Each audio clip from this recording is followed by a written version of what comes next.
Welcome to Visionaries Global Media, your number one source for podcasting entertainment.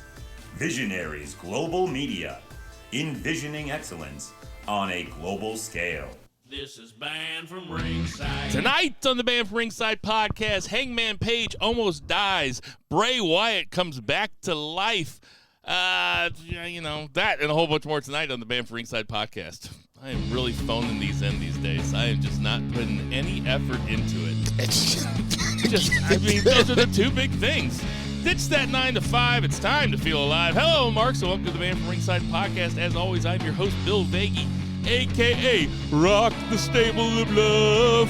And sitting directly across from me, we have Jason Cornelius Bell. What's going on, JCB? So it's funny how you bring the ruckus with Vice's AKAs, but, the tease to the podcast is like, you can listen if you want to. Imagine if I decided I wanted to just mail shit in. I feel like I peaked with the unprofessional bullshit after the CM Punk one. I feel like that just peaked. Like, that was the best intro of all time, and I gotta let it build back up a little bit, Jesus you know what I mean? Christ. Go ahead, do your thing. Thank you. Congregation, bow your heads for Bill. He needs a little prayers. As we will read from the latest edition of the Banned from Ringside podcast, volume 279, chapter 3, verse 14, and the good smart saith, #boo the heels. It's all good, baby. Listen, share, subscribe, repeat. The Holy Trinity of BFR. Big weekend here locally. Big weekend, big week of wrestling. We're here to talk about it. Kick it to my boy, Two Beer Zach. Two Beer Zach Pullman, not out in the Pacific Northwest. He is so close to us. I can feel his presence. It's like you can almost touch him. He's almost here. Two Beer Zach Pullman. How you doing, Two Beer Zach? Pretty good. Good to be back in STL. The weather's good.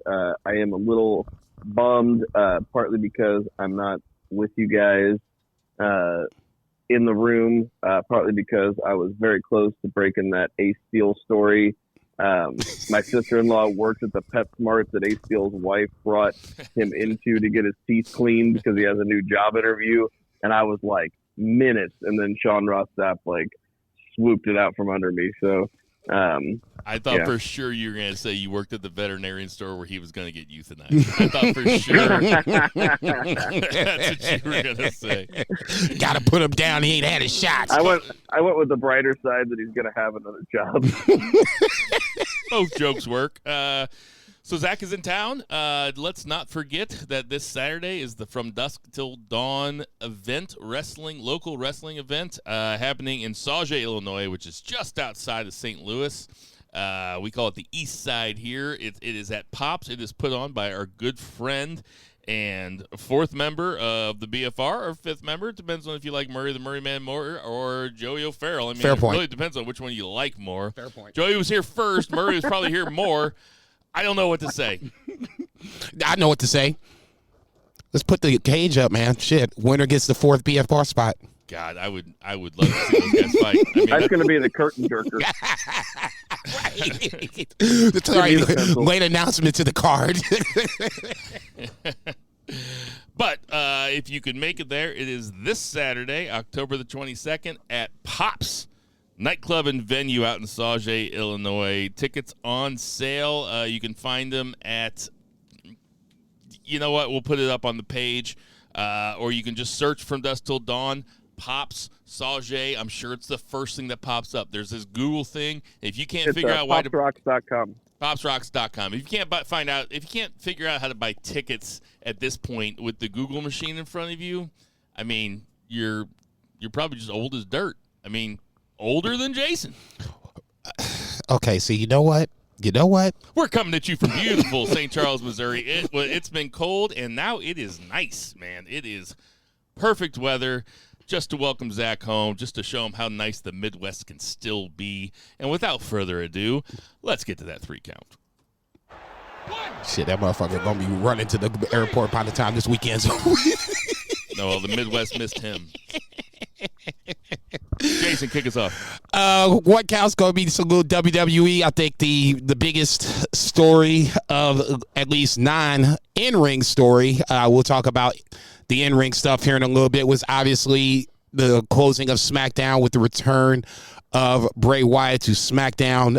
He closed the show, which was a little bit of a surprise, but not really. Everybody was kind of anticipating what Bray was going to say. I was too, and it was typical Bray Wyatt. More questions than answers. It started off very sincere, almost to the point where it felt babyface-ish. I almost felt a little sympathy for Bray, and then the head came out, and we were talking about inner demons and stuff's not going to work. And I'm like, okay, so we're going to get the same Bray Wyatt shit where I'm just like, what the fuck just happened?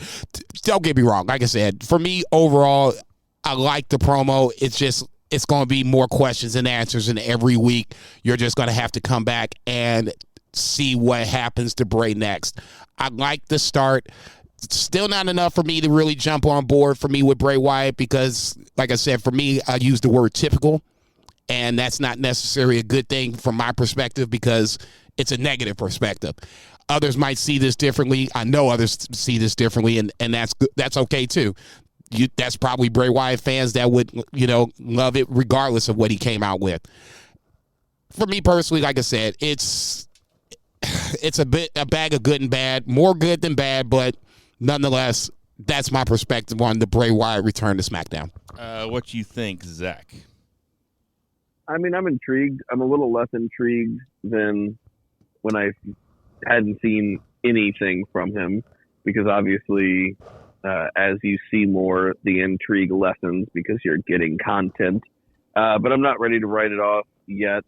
It was interesting that the initial kind of feeling I got from the promo was that this was a genuine Wyndham Rotunda kind of promo where he talked about what his absence meant to professional wrestling and what his fans how his fans had reacted to his absence and how much that meant to him, especially after he had folks that were absent from his life, that he had lost people. So, bringing in the real life drama into there was intriguing to me, but then it kind of wrapped up as Jason said, where the feeling was this is, you saw the head and it was kind of more of just the same. So I'm still intrigued, but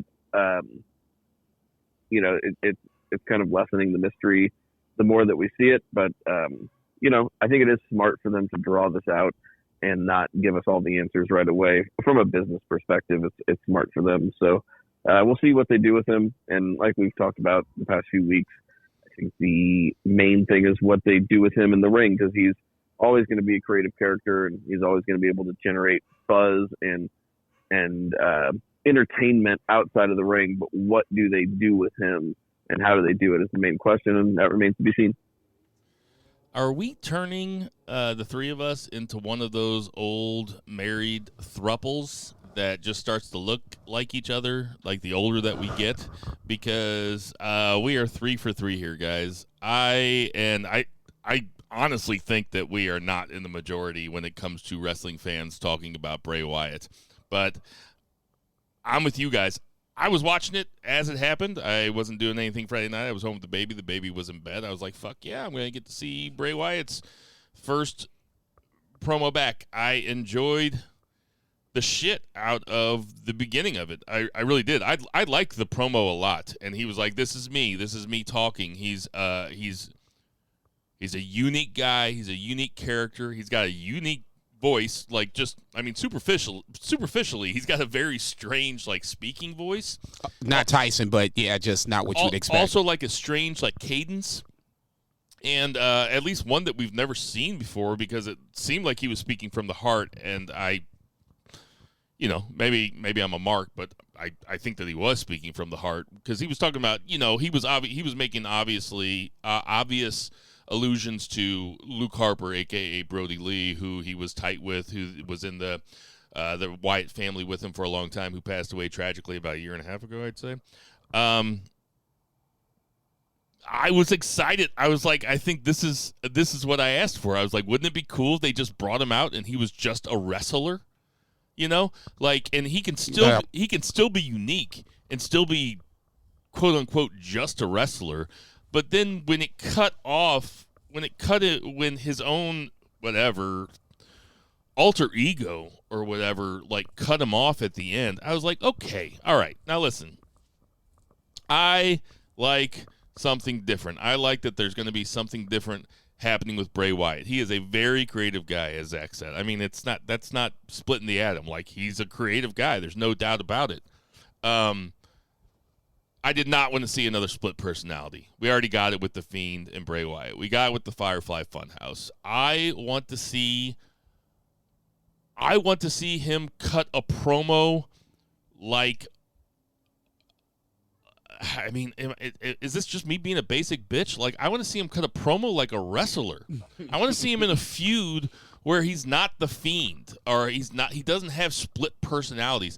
It doesn't need to be that high concept to be different in professional wrestling, because professional wrestling, you don't have to tilt that far away from straight up and down to really make an impact.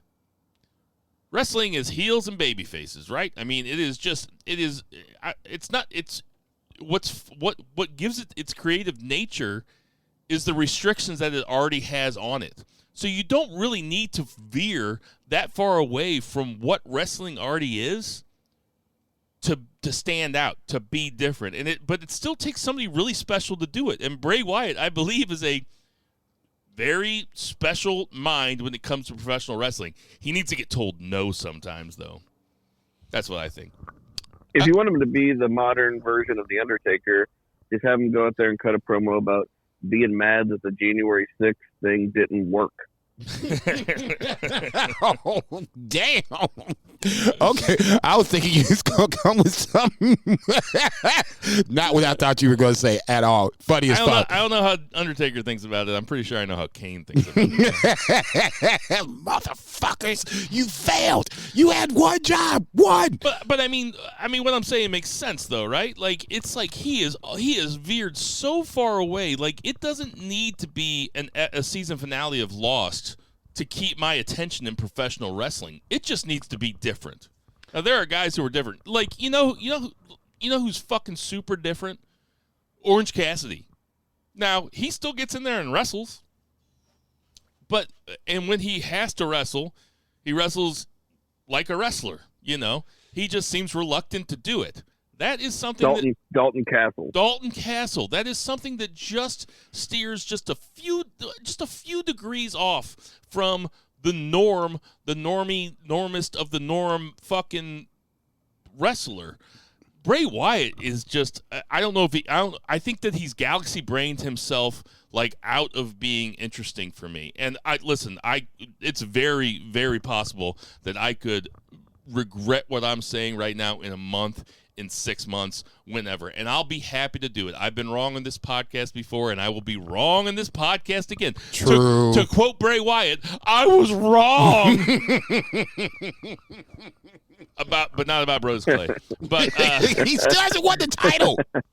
But that's He's all. taking it off Roman. That's all I'm. That's all I'm saying. I want to see Bray Wyatt. I want to see that guy that we saw during that promo. I really do. Talk me off the ledge. You said different, and that's the word that I was stuck on. That you know, I agree with you. Wrestling at its core is heels versus baby faces. Bray Wyatt is just different. Now, how far degree different he is, we can debate that for all it's worth. I'll just say this. I agree with what you're saying, but I'm going to just throw the AEW quote out there. I'm going to let this shit play itself out. You have a chance to reel me back in to make me a Bray Wyatt believer again. I'm not looking for anything in the ring because I don't think Bray Wyatt's an in-ring character. You know what I'm saying? I don't think he's an in-ring talent. I just don't think that's his niche, so to speak. His niche is outside of the ring. It's not his forte, but he's certainly no stretch. Certainly no slouch. No, not at all. Not at all. Okay, to come from that wrestling family, you can't be a slouch. I just want to save you from the jackals on Twitter. Shit, they coming anyway. I want to see what happens, but like I said, for me, it was okay, so what was that? You know, I really didn't hear it, so I had to rewind it so I could, find out what he was saying. Have to do that. You know, closed caption. I don't want to do that. So, I mean, that to me is, get off my lawn. Yeah, I'm an old man like that. Sorry. I need a little more clarity. I need to hear what's being said. So if you want to get me invested, I need to hear both sides of the inner struggle. To me, I don't think it's an alter ego. I just think it's that inner voice that you hear in your head sometimes where, hey, motherfucker, you're getting ready to do wrong. Yeah, I'm getting ready to do wrong. What you going to do about it? Nothing. I just want to say you getting ready to do wrong. That's what I think it is versus an alter ego. Yeah, I have that voice all the time when I don't have alcohol in me. Any final thoughts on Bray Wyatt's return? Zach. Now we'll just see how it plays out.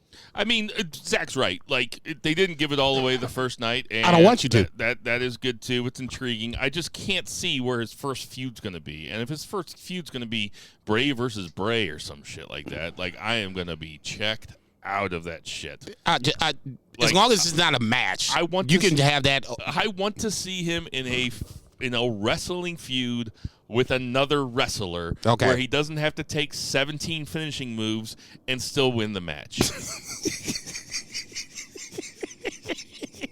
There's Poor a happy Seth Rollins. medium in there. There is, definitely. This was not – we don't have to end the one count here because this was a pretty good episode of SmackDown, and something that I enjoyed about this episode of SmackDown was we got the return of L.A. Knight. L.A. Knight comes out and squashes the Maximum Male Models, which kind of bummed me out because you know how big of a mark I am. But L.A. Knight, I don't know if you guys saw his promo on Friday night. Squashed in a I don't even know if it's a handicap match, but no, it's a singles. He beat one of them, and then he beat them both up, and then he started cutting a promo, and the crowd cheered. He goes, "You guys didn't think I did that for you, did you?" And then he called the crowd a bunch of incels, and immediately turned heel on everybody, and it just got me thinking, God damn, this guy is the type of guy that I'm sure Triple H loves. This guy is the guy that could shoot to the top of the card. Now, it's well known, and it's been said for many, many years, that TNA Impact is just a pipeline to WWE SmackDown. Everybody says it all the time. Oh, nobody says it all the time? Well, I say it all the time. Because we got Mr. Kennedy, Mr. Anderson, we got AJ Styles, we got Drew McIntyre, we got Bobby Lashley, we got Cameron Grimes. All TNA guys, all at the top of the card. L.A. Knight, though, seems like he is ready-made to be in a high-octane feud, and I, for one, am here for it. What do you think about that, Zach?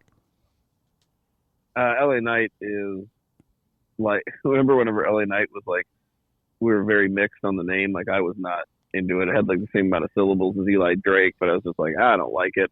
And then they gave him an even worse name to the point where LA Knight is now super over as a name. So there's maybe a lesson in that. But wait, what was the worst name?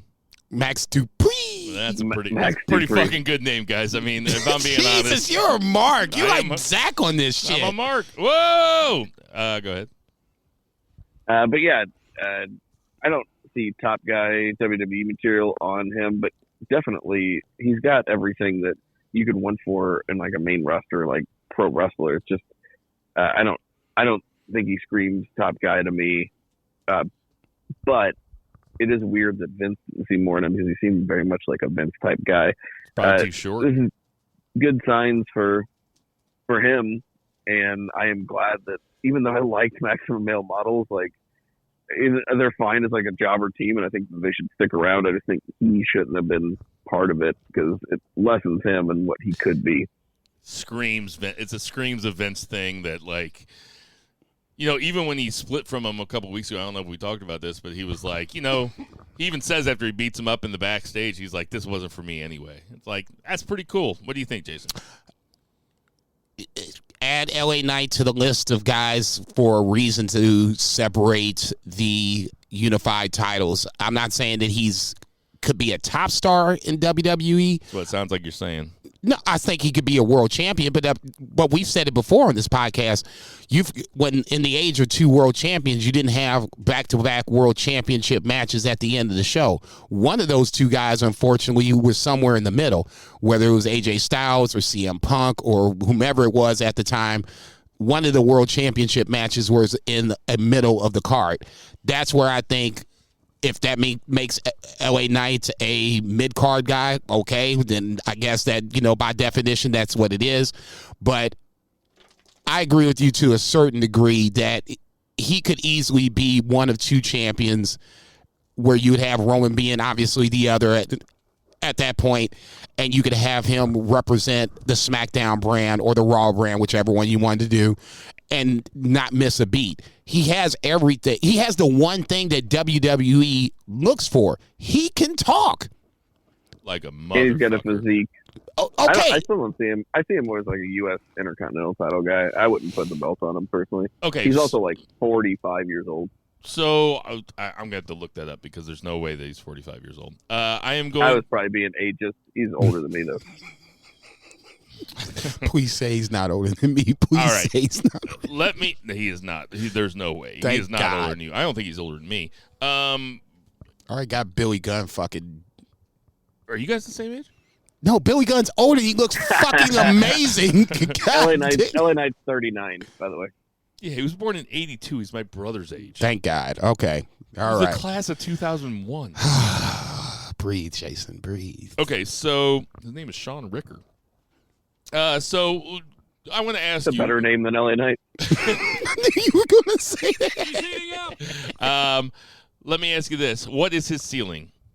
I mean, if his ceiling isn't AJ Styles, is his ceiling better than Mr. Kennedy? Zach, do you remember Mr. Kennedy? Or was this in your... I wasn't. I was going to say. I I saw don't Mr. Kennedy on... The first time I saw him was on NWA Power. Wow. Oh, you would have loved Mr. Kennedy. Mr. Kennedy. You would have loved Mr. Kennedy. Maybe not. I loved Mr. No, Kennedy. I thought he was fucking amazing. In the current landscape of WWE, I would probably say the U.S. title is probably the ceiling for, well, in this case, he's on SmackDown, so it would be the Intercontinental Championship. But that would mean he would have to take it, in theory, off of Gunther, and that's proven to be a very strong task, to say the least. Maybe if Gunther drops it and then starts chasing Roman, because that's the only obvious next step at that point, then he can become the Intercontinental Championship. But whatever the mid-card championship on whatever show he is, that's the ceiling for me. All right, Jason, I don't want to hijack your count, but... No, dude, nigga, this is our show. Another thing on SmackDown that I liked was the backstage segment with Rey Mysterio and Triple H. I thought it was well done. It's hilarious to think about that scene with Vince and Rey Mysterio. It just would not have worked. It just wouldn't have worked. Like, get out there and wrestle. Well, that's Vince would have probably said the N-word. Get out there and wrestle, nigga. It is just.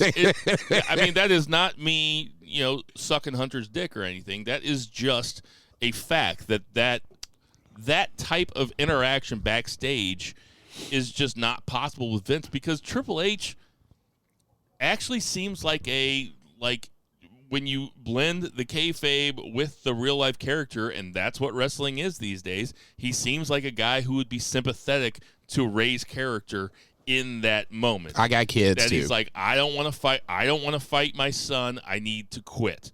And Triple H is like, you're not going to quit. You're going to, you're going to be on SmackDown. And then later on, Rey wins the 4-way battle for the Intercontinental title shot against Gunther. Are we excited for Rey Mysterio versus Gunther? That sounds awesome. I'm a little excited. Yeah, I mean, it's going to be Gunther trying not to throw Rey Mysterio into the 6th row, but it's the classic. Or trying to throw him into the 7th. It's the classic big guy versus little guy matchup that wrestling in general is always comes back to at some point. Rey Mysterio is one of the best little guys in the business. Gunther's on the way up. It's going to be an interesting match. I'm pretty sure we all can agree who's going to win, but sure, nonetheless, it basically is the bigger story with Dom and Ray. If they're going to drag this thing out and make a WrestleMania match out of it, this is the way to do it. You have to separate them. Bingo. They meet up at Royal Rumble. You know, at some point they'll be in the Royal Rumble match, and then that's how Ray would get eliminated because he still doesn't want to fuck with Dom. And then finally at some point, he might have to hit his mom or something crazy like that to where Ray is like, okay, you know what? I need to put hands on you at this point. Zach, I heard you already say it sounds awesome, but do you care to elaborate? Elaborate, thank you. I mean, classic big guy, little guy match. Ray is really good at those. I have seen Walter in a couple of them, and he's been awesome in them as well. So there's no reason to think that wouldn't just be amazing. Tyler Bate. Yeah, I mean, the man. Ray is very little though in comparison, but yeah, the Tyler Bate, and also Tyler's got those power moves. Kind of think of like, yeah, a lot of people are smaller than Walter, so he does do the big guy thing pretty well. But I'm just thinking of a much smaller situation. Jason stole my thunder. I was going to say this is smart for business because it keeps the Ray and Dom match, which is inevitable. It keeps it in the foreground, and people can look forward to it and say, when's it going to happen? When's it going to happen? Hopefully it happens at a WrestleMania, if not this year, maybe next year, but I'm thinking probably this year. Yeah, I was about to say wherever it is. I guess it's California this year or 23. That would make so much sense. Or they might do it at like a battleground or something. No, the whole reason, I think realistically, the whole reason they did it is to set up the ultimate match at WrestleMania. The other thing that interested me off of SmackDown is that it looks like somebody has realized that this hit row is not working because Legado del Fantasma went over big time. Easy. And clean. On SmackDown. So, like I said before how I've been wrong in this podcast, but on this one I was right. Right? Yeah, you're right. Okay, all right. You know what? We can, if there's anybody have anything to say about that? No, it was kind of a surprise because I thought that Legado del Fantasma would go over, but just, there'll be some fuckery. You can protect Hit Row. That's not a good look for Hit Row, especially just now coming back, and now you've kind of jobbed out. It's not even kind of. You jobbed out to LDF. That's just ain't. I mean, Hit Row ain't clicking. Doesn't mean those people aren't talented. What do you mean those people? Doesn't mean those three. I said guys. What I meant to say was two guys and a woman. It doesn't mean that they're not talented. It just means that it ain't clicking, and maybe they have ideas. Maybe just repackage them or something like that. You guys want to talk about Raw now, or do you want to get to AEW? Zach is only here for a limited amount of time, so let him tell. Let's go ahead and get to AEW. Let's get to that 2 count. I'm sure we can circle back to Raw if necessary. That's going to be like, actually, the 2 count is this Dave Meltzer rant that he went on. Zach, what is the 2 count? Yeah, Dave was really adamant about. Anyway, he did go on a little rant this week, I heard. But go ahead. Yeah, like if you listen to the radio shows or if you read the newsletters, they're both two different experiences. I don't know. I would like to introduce you guys to either of them because neither one of them are the perception of Dave Meltzer on Twitter, and even still he can be kind of a douchebag, but that's not the 2 count. The 2 count we'll start off with Adam Page being you getting ready to make a fucking real enemy out of us with Dave Meltzer getting ready to go off on that shit. I'm like, God damn.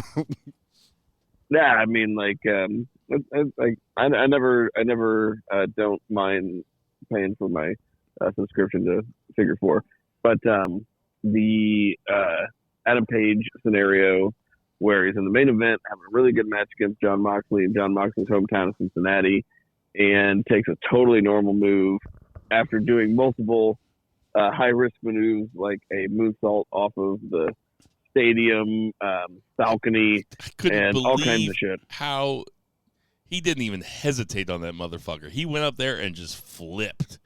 It was high. It was high. Oh, man, it was high. And he came down and he pumped his fist, and I was like, fuck yeah, man, good for you. So unfortunately, I wasn't spoiled on much, but I opened up Facebook, and like the first thing Never do that. was like somebody saying, usually I don't have a lot of wrestling stuff on my Facebook besides Sons of BFR.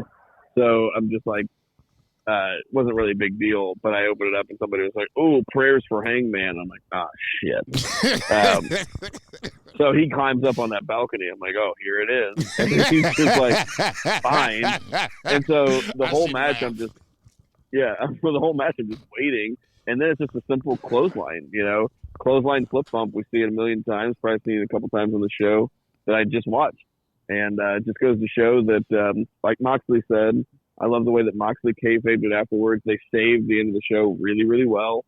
But Moxley essentially said, like, it takes guts to walk in between these ropes. Like, every single time you have, you're putting your life on the line. And that is evident whenever they're literally stretching a dude out. Just glad, we got an update. Just a concussion, which concussions can be rough, but thankfully it is just a concussion. There are known quantities, but there's still some variables where he could be back on Wednesday. He could be like Adam Cole and still not be back 2 months from now, because that's what Adam Cole's dealing with right now is a concussion. So it's just it's very tough. But these guys were having a baller match. And all of that aside, I think if he is healthy, then this worked out for the best for Adam Page, because he did not have to take a loss. And I really want to see Adam Page wrestle for this title that much more now, because he was kind of robbed by his injury. Jason. Never thought of it that way. Very good points. I think we can all kind of agree that Mox was going to win this match. If there was not an injury to it, it was well on the way to being a really, really good match. It had me really invested. The injury spot is, like you said, Two Beer, we see it all the time. And then when he stopped, I was just kind of like, what the fuck? And then I saw the doctor get in the ring. I'm like, man. Point, I did not know what happened before I even watched it. And I'm watching this shit. I'm like, man, come on. Don't say this shit. So then, of course, they announce it. Immediately Moxley wins. And I'm just like, fuck. Okay, so immediately I'm like, okay, what the fuck's wrong with this motherfucker? Tell me he's not hurt. Hearing he's getting stretched out, I'm just like, great. AEW, I almost feel like a part of me feel like it's a snake bit, just because like the top guys, it's not like it's the mid-card guys. It's the top guys that are getting taken away from the fans in some form or fashion, whether it's this person, that person, whatever the case may be. I heard concussion. I was like, okay, that's cool too. But then, like you said as well, Two Beer, we haven't seen Adam Cole since his concussion. So, I mean, there's various grades to that. Ultimately, thank you, he's okay.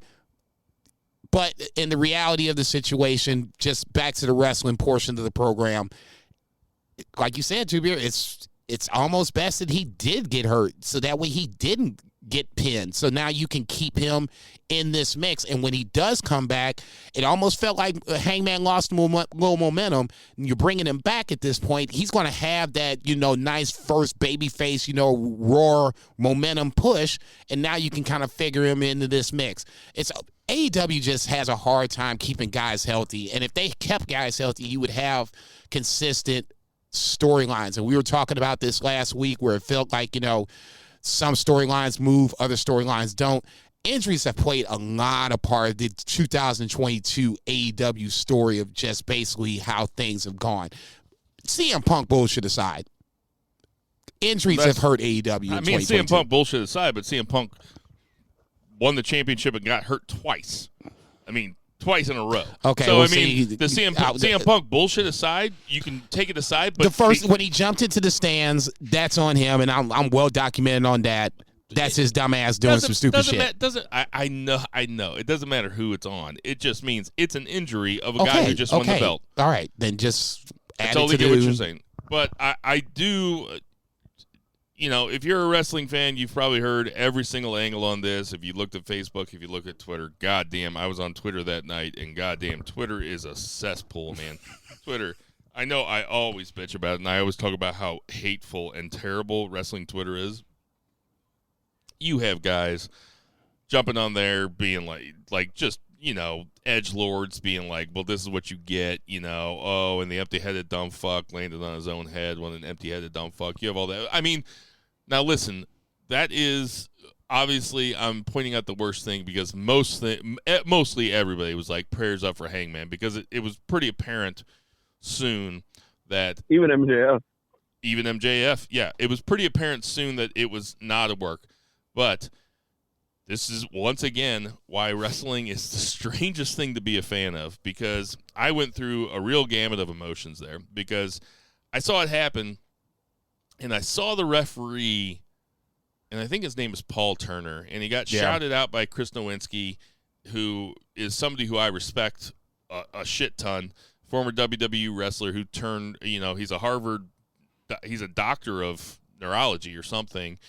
Used to wrestle in WWE. If you don't know who he is because maybe you're too young or maybe you're not into wrestling as much as we are, he was a WWE wrestler. His gimmick was being a Harvard heel because he graduated from Harvard, so his whole thing was I'm better than you, I'm smarter than you. He was a very good wrestler. I saw him at a restaurant in Chicago one time and told him that. I saw the referee look up at the doctor, and whereas referees used to put the X up if it was real, right? Right. And then Bischoff's dumbass and TNA started throwing the X up as a work because they knew that fans knew what the X meant. So they used to use the X as a work. Now that has filtered down to other promotions. I can't remember AEW ever doing it, but when I hope I'm not getting his name wrong. I believe the referee's name was Paul Turner. And it sounds right. No, that's him. If you watch AEW, you've seen him a lot. I saw him look up and he didn't do the X. And I was like, he didn't do the X. This looks real to me. And then he didn't do the X, but he literally looked and he did like the kind of guillotine under the neck thing where he's just like, Yeah, he's like get up. bad. He's like, get up here, and the doctor slid right into it. I was like, that's a shoot. He's fucked up. Yeah, if the doctor gets in the ring, that's when I was like, man, fuck. And there was, I believe there was, I think it was 8:43 Central Time. So I was like, man, they went for 10 minutes to try to just. I was like, there are 17 minutes left in this show. This doesn't feel like a work. And I was like, well, so is MJF going to cash in his chip right now? So is MJF going to come down? I never thought about that. Never thought about it. My brain was, I was watching it, and then it becomes, and this is another fucked up thing about being a wrestling fan, then it becomes the most must-see TV that it's almost like we seen. Stepped over Adam Page while he was getting stretchered out of the ring, and then it got focused back onto the title again. Right. It was so strange to watch, and it was such... I don't want to call it a train wreck because I agree with Zach. I thought that they did a fabulous job of saving the rest of the show. Taz was clearly like upset, and they kept showing the announcers, and it's like, oh, they're showing the announcers like they're showing the announcers because they don't want to show the ring. And Taz was clearly upset. Excalibur's doing his best. Shivani was just staring at the ring like kind of dumbfounded. It was a surreal moment of television. Yes. And then MJF comes down with then Moxley starts cutting a promo, and I'm looking at Twitter the whole time, and Moxley starts cutting a promo, and people are saying on Twitter how disrespectful for Moxley to cut a promo while Adam Page is still in the ring. I was like, motherfucker, it's live TV. Like, it's not Owen Hart, but it is live TV. Like, they don't know what to do. Right. But ultimately... And there's a live crowd, too, where you just got to kind of put the crowd at ease. Like, they're obviously worried. No, yeah, and that's something I didn't even think of, but Zach's exactly right. You do, and the crowd was shaken. I mean, they were, because nobody wants that to happen. It was obviously such a freak thing. Like Zach said, we've seen a million lariats, a million clotheslines. We've probably seen Adam Page take a million lariats, It was just a freak thing. It really was. It's like he over-rotated. He was trying to sell the fuck out of it because because Moxley just sold the fuck out of one for him, And then he came back and took one, and he was trying to sell the fuck out of it for Moxley. And MJF eventually said, you know what, I'll see you at Full Gear. I'm going to cash in my chip at Full Gear. I don't know if that was the plan, but... What do you think the plan was? I think the plan was for Moxley to go over and for MJF to just stare at him from the balcony. Two-Beer, what do you think the plan was? I don't think the plan was ever for MJF to run down with a ref with the chip. I don't think that was ever a thing. No, that was a full audible, I would assume. I don't know anything for certain, but that seems like a full audible to me. I'm wondering if the plan for MJF to cash in clean was the long-term plan, and maybe he does it in a week or two, because for me, it's perfect storytelling, because right now, especially after the promo, which we have to talk about next, you have MJF set up to either earn this title or to have everybody thinking that he's going to earn the title and then still cheat to win it. So either way, it's phenomenal. Like, doesn't matter which out. I think the only bummer would be Moxley beating him, at least as far as like intrigue. It kind of deadens it, even though Mox is awesome. But you either have MJF kind of earning it and continuing this like kind of babyface turn, even though he could obviously go back on the babyface aspect of it, but earning it is a very babyface thing to do. But giving the appearance of wanting to earn it and then just being diabolical and using that psychology to make Mox think that this is a match that is on the level, and then cheating would be very MJF as well. Well, let's talk about that promo. Just to put a bow on the Adam Page thing, he did tweet out yesterday that he was fine, that he had a panini for lunch, and that he appreciated all the love. There was stuff going on Twitter about how maybe he had a broken neck and stuff. Didn't look like a broken neck to me. It looked like his body seized when it hit the ground, and that his like we just saw with Tua in the football game a couple weeks ago, that like he just, I forget what they call it, but like he just froze up. Right. Everything stopped. Everything got stiff on his body. And maybe not everything. I can't really speak to that. But he was on his stomach. It was hard to tell. Oh, God. Hey, you co-signing. Come on, man. Damn. What the fuck? Anyway, I'm glad that Hangman Page, I'm glad that it wasn't worse than it was. Mm-hmm. I'm glad that it was only a concussion, and, that is saying something, because obviously concussions are a big deal. I can't wait to see it. My thought wasn't that this is good. My thought was that, well, this kind of works for Moxley because it adds to his aura that he is that dangerous. He can take anybody out at any given time. He's that dangerous in the ring. Yeah. And I do want to say that Moxley was the pro of all pros after that happened. That's why you paying him that man his money. The promo that he cut while putting over putting over Page, putting over the business, and then putting himself over, just chef's kiss. Amazing. Like really, like it really takes a pro to do that shit, and really pros aren't asked to do stuff like that very often. There's a lot of guys. There's a lot of guys that we respect that have been in the business for a long time that never got asked to do anything that on the spot and that difficult. And I thought that Moxley handled it as well as he could have. What a stud! I'll say kudos to that. That's why you're paying that man his money. And I'll piggyback on that statement and say the more and more I'm starting to think about it, and this is me thinking about it right now as I'm talking about it, is the less I'm off the ledge of Moxley needs to have a long-term title run this time around. He's not going anywhere. He just now, I mean, that promo, if it didn't establish him as one of the locker room leaders, as the locker room leader he's one of. Better choice of words. Compare him to Punk.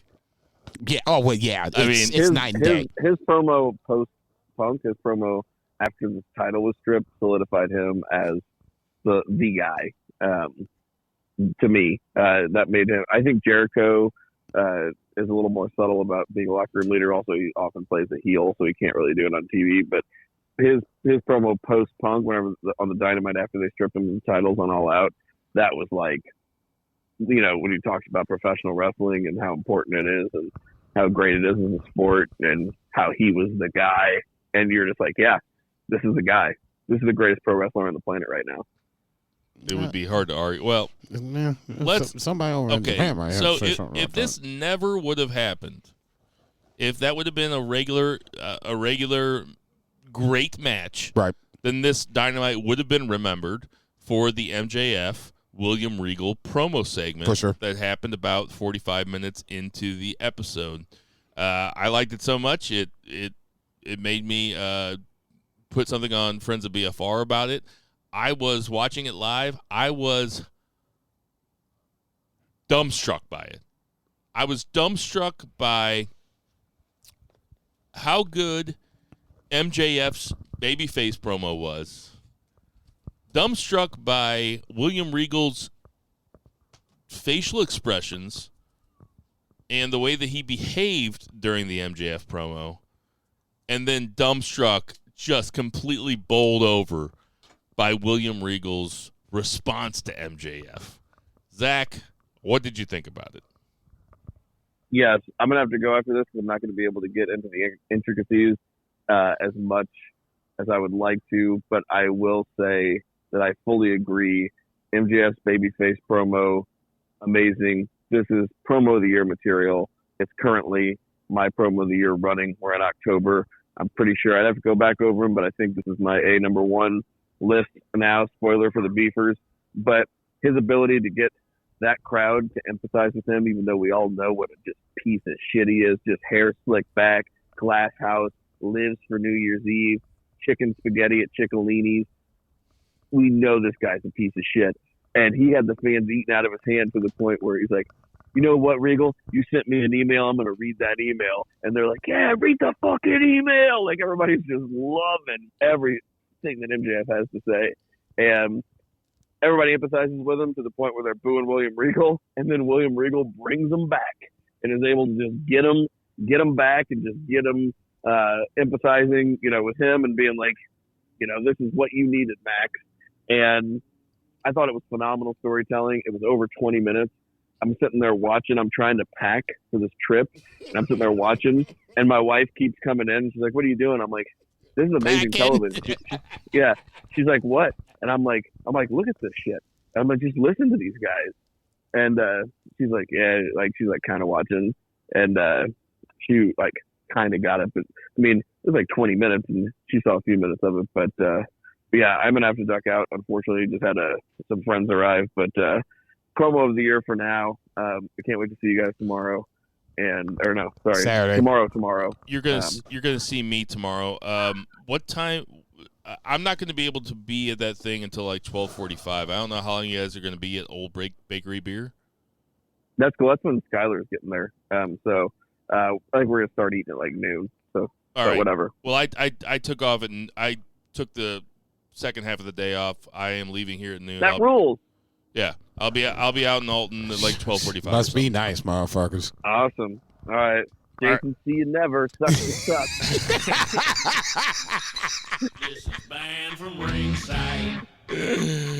All right. I'll see you guys. Good night. Later. Mic dropping motherfucker. All right. So, Jason, what do you think about the promo? I guess it was kind of the second thing I was going to say about MJF is we're trying to figure out if this is, babyface MJF or heel MJF or what are we looking at? And I was thinking about it the other day. Oh, I guess it was this morning or whatever. And I honestly don't think that he has to be a heel or a babyface. I just honestly think that as long as he's himself, Austin would never. He had babyface tendencies, but he never really was a true babyface. Rock was the same way. They just who they were at that time. Yeah, but they didn't cheat. They didn't cheat to win. Okay, now Hollywood. That's a big part of it. No, Hollywood Rock definitely cheated to win. That's Hollywood Rock was a heel. Yeah, that's true heel-ish shit. When Rock won the title the first time, he flipped heel because he joined the corporation. But then when he broke away, he still had the smart mouth shit. He still did, all the moves he ever did, but he never really was a true babyface or a true heel. at that time. I think it's the same way with MJF. He doesn't have to be either or. He can talk like either or, but he doesn't have to be either or. Well, isn't that what Regal said? Regal said that I'm what they call something villain, Yeah. V, where he's Diabolical villain or something like that. not diabolical. It was like something that. Sorry. But anyway, the point is that he was a respectable heel. Right. That he never went after. He talked to MJF. He's like, you never go after somebody that's not in the ring. He's like, you never beat up an announcer. Right. He's like, once you're inside the ring, he's like, everything's fair game. Everything's fair game. But you don't go after people that aren't in the game, basically. It's like a mafia thing. It's like you don't kill people that aren't in the mafia. You only kill people that are in the mafia. Agreed. Right? You know, as a mafia member, I know all about this. I watched The Sopranos, goddammit. But I mean, my favorite thing, because I was watching it being like, man, you know, MJF's got some good points. And then I was like, fucking goddamn. It was like the same feeling that I have with MJF when he's really clicking. I'm just like, this motherfucker's good. Like, yeah, there's no. Like he is. It's not me being a mark. It's like me almost being like an anthropologist. It's like I'm watching him, and I'm like I'm 16, 17 years older than the guy, and I'm just watching him, and he's got the crowd eating out of his hand, literally. And William Regal is just staring at him with this fucking kind of like not almost a smirk, not really smiling. Yeah, more like a smirk, but he's not smiling, but he's just looking in his eyes, and I am just transfixed by this. And it really sounded like MJF MJF was saying that I've held this grudge for this long of a time. Because you told me how good I was when I was 19, and then you said I was far too young, and then you told me to send you a match and a promo every month or something. And he said by the third month, you responded to him, and he read the email out loud that MJF read off his phone. Who knows if it's real or not? I was about to say, if it ain't real, it sounded real to me. I was like, God damn. If it ain't real, these guys are... if it ain't real, like, what a thing to make up. Right. You know? Not saying it couldn't be made up, but what a thing to make up. Where Regal said, listen, I have to watch shit all the time. Basically, leave me alone. Get back to me when you're must-see or when you can't be stopped or whatever. And MJF was clearly hurt by this. And I don't know if MJF is acting or not. That is the beauty of professional wrestling. MJF was fucking perfect in this entire thing. And then William Regal breaks him back down and says, I joined the carnival when I was 16. I looked it up. Regal was born in the late 50s, so he's an older man. He's probably in his 60s right now. And he says, I joined the carnival when I was 16, and I actually had to go out and get my asses beat by these other wrestlers. And he goes, if all it took you to get here was an email, you had an easy sunshine. And I marked it out. I was like, God damn, this is fucking perfect storytelling. This is the perfect form of fiction that could ever exist. This is perfect. And Regal clearly got to him. And when I say clearly, I'm talking kayfabe style. I have no idea what was happening shoot style. But, man. No, I'm sure they talked about this. I'm sure they did, but what a segment. Yeah, it was easily the best segment of a Dynamite that only had 1, 2, 3, 4 matches, a lot of backstage segments, a lot of things in the ring. This was the crown jewel, for lack of a better term, of the whole Dynamite. And I'm talking in-ring, backstage, whatever. This was must-see TV because now... I kind of want to watch it again right now. It was that good. Now I'm like, okay, obviously Moxley and MJF were set for Full Gear on the 19th of November. Now, Regal has to play some sort of role in this in some form or fashion. I don't think he can sit in commentary for this match, if that makes sense. He in some form or fashion, he has to be at ringside. Is there any chance that he flips on the block? I was just getting ready to say that. that would obviously make MJF more back to being the heel that we all know he is. I'm just waiting for him to, sting the frog on the way across. Obviously, dissension with Wheeler Yuta and Bryan Danielson in the backstage segment. As fast as Blackpool Combat Club got together is just as fast as they can break apart. Yeah, but it's kind of like an NJPW type of faction, though, where like they don't always have to walk down to the ring together. Like I'm not asking them to walk down the ring together. Moxley can represent Blackpool Combat Club without question. I'm just saying, on that line of thought, if Regal flips, if Wheeler Yuta's like fuck you to Bryan Danielson, you're worried about Daniel Garcia, you should be worried about us. Cardio is just kind of like in the middle. It could easily happen just like that. I'm excited to see where it goes. Yeah, for sure. I was amazed that MJF got that crowd to boo William Regal. Because William Regal is the type of dude that gets so much respect from an AEW crowd because it is a bunch of guys like us. Yeah. And it is the Smart Mark crowd.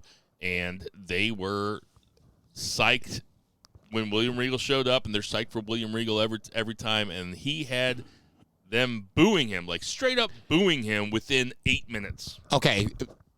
The great part about Austin, and we can move on if you want to, Austin going against Vince McMahon felt like the common man versus the boss.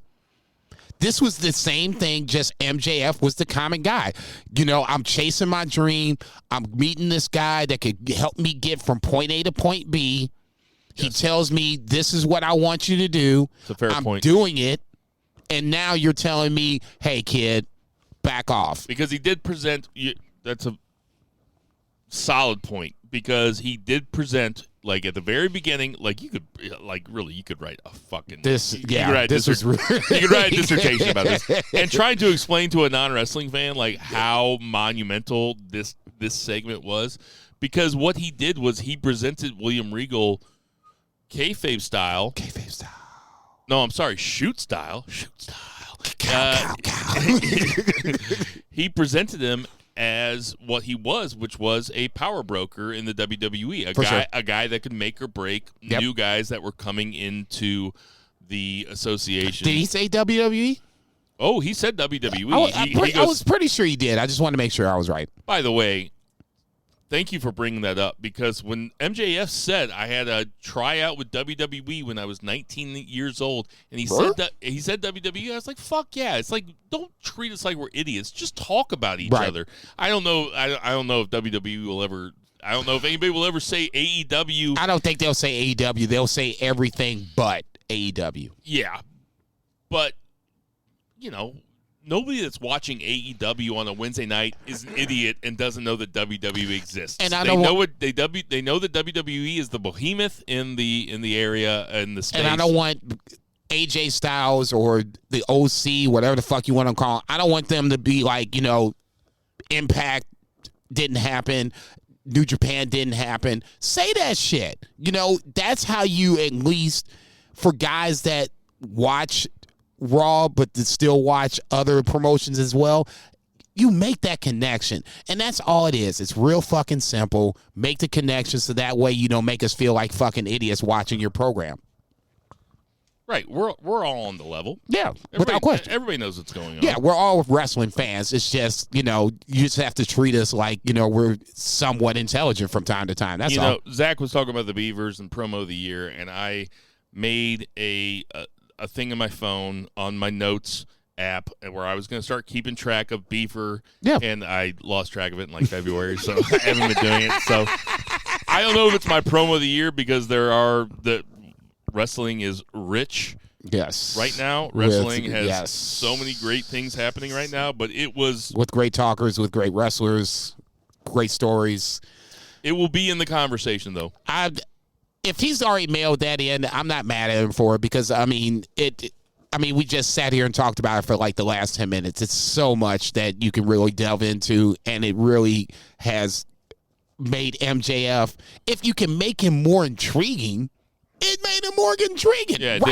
It did. It adds wrinkles to his character, and that's what you want in wrestling. You don't want the same thing over and over and over again. And he's a great heel, but now him teasing babyface. Well, him talking about almost shaking William Yuta's hand and then getting into this thing with William Regal, and then it turns into this. When William Regal came out and MJF came out, I was like, okay, here we go. Let's see some fun, And then I think I said a couple weeks ago that, let's cool it on the work shoots. This didn't feel like a work shoot to me. This felt like a work to me. Yep. But it also felt like something that rang true in terms of the characters of the fictional show that I spend so much time watching and thinking about. This is how MJF became MJF. It was a perfect segment. To talk about some other things that happened on... Well, we had the Death Triangle versus the Best Friends for the 6-man title. Very good match. Death Triangle goes over. They were teasing some dissension within Death Triangle. Any thoughts on that? As well, you should, because at some point, as long as now Pac is not the All-Atlantic champion, now you have the Trios championship, and Phoenix is, trying to keep shit up on the level, and Pac is now really starting to lean in towards the heel side of his character to the point where you had Phoenix snatch away the bell hammer, and then post-match you had a little scuffle, not even scuffle, but just, some words afterwards. It's like the Golden State Warriors, You're going to have disagreements, but as long as nobody's getting yacked in the eyes, it should be all good. Somebody did get yacked in the eye. I said, as long as you don't have somebody getting yacked in the eye, it's all good. Right now, it's all good. Winning is the best deodorant. Once they lose. What wrestler is Draymond Green? Because there's sometimes I love that motherfucker. Yeah, and sometimes I just want to just dude, sit your dumb ass down. And I'm also like, man, you ain't got a jumper. Like, you fucking shit. Anyway, so we'll say this for another podcast. No, Buddy Roberts. Buddy Roberts would be the Draymond Green of a faction. What a deep cut. I'm sorry. I mean, it wouldn't be Terry Gorey. It can't be Michael Hayes. It's Buddy Roberts. Say this for our NBA podcast, banned from courtside. Which we should do. We should be doing something like that. Yes. The other thing that I want to talk about from AEW was Dalton Castle versus Y2J. I'm a big Dalton Castle guy. He is like Zach brought him up when we were talking about Bray earlier. He's the type of guy that you just turn it just a little bit, and he is unlike anybody else that's in professional wrestling. He's, I was talking a couple weeks ago about Maximum Male Models and about Fandango. Thank you. And I was talking about Maximum Male Models, Fandango, Pretty Deadly. He is a guy that is effeminate. Tyler Breeze. Dalton Castle is effeminate. He has some small-looking guys that could be described as twinks. He calls them the boys, and they fight for him. And I'm a fan of Dalton Castle. I like the match versus Y2J. I'm not sure. The Y2J versus Ring of Honor thing, I'm enjoying, but I don't know how long they can keep it going. Are they just going to keep it going until it's on TV? I heard that Tony Khan they're going to announce some sort of streaming deal for Ring of Honor where they will have some kind of weekly television show or streaming show. What do you think about this match? The match I thought was good. I agree with you with Dalton Castle. When I started watching Ring of Honor, really like 2 or 3 years ago, Dalton Castle was somebody I really couldn't put my head around because he was so off-center, but his ring, work was so good. It was just like, I didn't know really what to think about him. I really wasn't a fan of the boys, but Dalton Castle, the in-ring guy, was so good, I always had to watch his matches. I don't know if he being Chris Jericho, can run through the gamut of former Ring of Honor past wrestlers. Obviously, Seth Rollins is somebody that's out. Adam Cole is somebody that seemingly is out. Samoa Joe, obviously, is somebody that should be on deck. I do like that storyline, but at some point, it has to end. That's where I really think, and, you know, knocking on wood, that Adam Cole somewhere is healthy and is just waiting for this storyline to come back, because I would assume when the Elite comes back, they'll come back as baby faces. Adam Cole, without Bobby Fish, without Kyle O'Reilly, doesn't have a place to go. Not necessarily saying he needs a place to go. He's a big enough star he can stand on his own. But everybody wants to see him and the Elite cross paths, if not be on the same page. Kenny Omega was never in Ring of Honor, was he? He was, but he was never a Ring of Honor champion. Was his name Kenny Omega? I'm pretty sure. Okay. 99% sure. So who takes the belt eventually off of Jericho? If it was me and all things being healthy and equal, Adam Cole would be the guy. Adam Page, I don't think he wasn't Ring of Honor champion, so he's out. If it's me and Adam Cole is healthy, it's Adam Cole. If he's not, then that's where you're going to have to kind of deviate and have Jericho be like, you know, hey, I beat all these. Roosh is a former Ring of Honor world champion. You can go heel versus heel if you wanted to go that route. But Jay Lethal, you know, it's been he's been teasing a heel turn with this Darby Allin feudish, so to speak. He could be in play if you flipped him babyface. So, I mean, there's options. Are you saying, did you just say that Lethal's been teasing heel? Oh, I'm sorry, teasing babyface. I'm sorry. He just beat the fuck out of Darby Allin, put him underneath the garage door. Oh, look, that's... You ever put anybody underneath the garage door? There's people I wanted to. I have. God bless you. I'll just say this. I think that's part Killed of... Killed him. Underneath the garage door, you should. Cops never found me. I don't think that's the end of this Jay Lethal storyline. And I honestly think that it wouldn't surprise me if he flipped babyface at the end. I don't want him to, but it wouldn't surprise me. All right. Fair enough. Let's get to that 3 count. 1, 2, 3. Where should we go here, Jason? Where should we go? Dealer's choice, man. Well,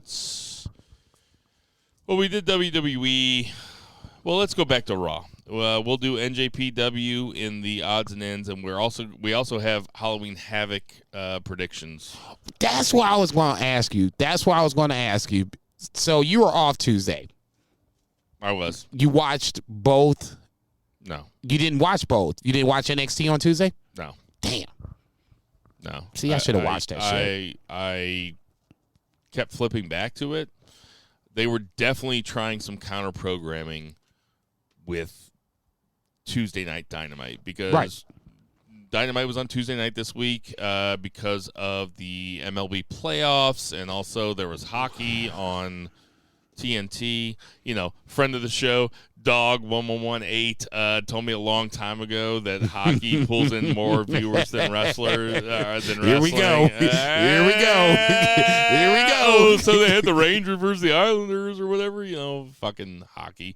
I'm sure it's a great sport. I don't watch it. I watch playoff hockey. I won't lie. The regular season hockey is not fun to me. I'm just not a big enough fan to watch 82 games of regular season hockey. Regular season basketball, different story for a different time. Hockey is the most boring thing in the world that seems exciting. Which, if you had, okay, all right. It's like hang on. It's like when people watch hockey and they're like, "This is so exciting." I feel like it's my baby watching Miss Rachel on YouTube. It's like she thinks it's exciting, but she's a fucking idiot. If you had to watch one or the other for 2 hours, hockey or soccer, which would you watch? Soccer. Not even close. Really? It's not even close, man. Hockey they're just all really packed in there, and every goal that's scored, every once in a while, there's something that happens in hockey that's very, very athletic and like almost like poetic. But you got to watch 10 or 11 hockey games to see one moment of that. And even then, you're like, oh, did that go in? Well, I guess it went in. Otherwise, It's just a bunch of fucking idiots just skating around as fast as they can, hitting each other, like just chasing this little fucking puck around. At least soccer, it's like it sets up slowly. It's like, and then all of a sudden, it's a fucking attack. Hockey, it's just real fast, and then it's an attack, and it's like, okay, well, like, you know, you gotta even when you're at a game, you have to watch you have to wait for the horn to know if it went in the fucking net. Hockey sucks. Okay, come at me, Brett Hull. Find me, Brett Hull. Yeah, I was gonna really say Kelly Chase gonna come around this corner and be like, "What the fuck did you say?" I mean, I'm glad that people enjoy what they enjoy. It's just not my cup of tea. Fair enough. Talk about Raw. So Raw, let me find. We have it opens up. This seems to be a hallmark of the Triple H era, that it opens up with something that we're just opening it's a hallmark. He's been in power for like 2 months. It happens a lot though. Like it flips. It's 7:00 and all of a sudden there's people already fighting. Like he loves it. And this week it happened this week it happened twice. Because on SmackDown, there was a car accident with McIntyre and Karrion Kross that we didn't talk about. And Raw, it started off with Bobby Lashley and Brock Lesnar were already fighting. Tell me it's not a hallmark. It's not a hallmark. It happened twice. It's not a hallmark. Listen, it's a trend. God damn. He's been in charge for 2 months. I mean, it happens every time. It's anyway, a fucking trend. Jesus. This Bobby Brock Talk thing, to me a year from now. I'm not sure if Bobby Brock is really getting me off, just because I don't know if it's going to go past Blood in the Sand. Like, if it doesn't go past Blood in the Sand, then I don't give a fuck. I don't think it's going past Blood in the Sand. I think this is a lot of matches, a lot of things that are happening for Saudi. And it is what it is. It's a money time or a money grab for WWE. I ain't mad at you for it. But I'll say this. The last time they were in Saudi, I was hyped for it. You know, they had some really good matches. I think it was Roman Reigns and Brock was for the title as the main event. This time around, not so much. I don't even care about the political aspect of it. You know, I get it. The two main events are very intriguing to me. Really? Yes. Logan Paul versus Roman Reigns is intriguing to you. Very intriguing. Why is it intriguing to you? Because I want to see how they book it. I want to see how it plays out. I don't think that there's any. You know how they're going to book it. It's how strong Logan Paul looks, I guess, is the ultimate question. Well, they're going to make Logan Paul look strong. They're probably going to make Roman Reigns. I mean, listen, what they could do is have Roman Reigns just come in and spear him twice, Superman punch, and that's the end of it. No. But listen, that's the type of shit that that's the type of shit that WWE doesn't shy away from with huge matches like this that are happening not at huge WrestleMania American-centric events. They will, at Crown Jewel, they could do something very strange. I will think that my inclination would be that they would have Logan Paul look as strong as possible, Roman Reigns not take him very seriously, and then Logan Paul end up losing, maybe kicking out of, I don't know, what fucking Superman punch or something. Yeah. But it is intriguing to me, and also it's intriguing to me because I think that Logan Paul, and we've talked about it here on this podcast, I think it's possible that Logan Paul is in this for kind of a long haul. Like maybe he's going to have 3 or 4 years as a professional wrestler, and I want to see how he develops because it seems like he has the temperament for it.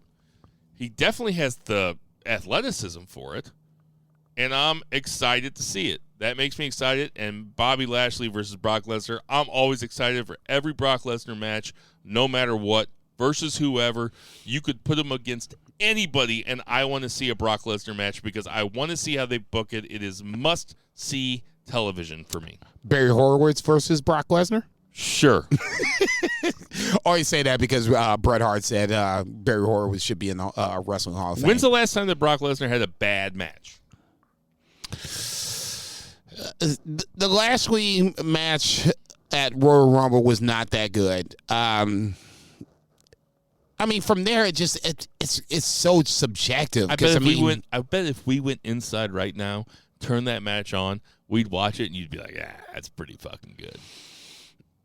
Honestly, I don't know. And I would almost venture to guess, I know me well enough to know that if we listen to the podcast post Royal Rumble, I wasn't a huge fan of it.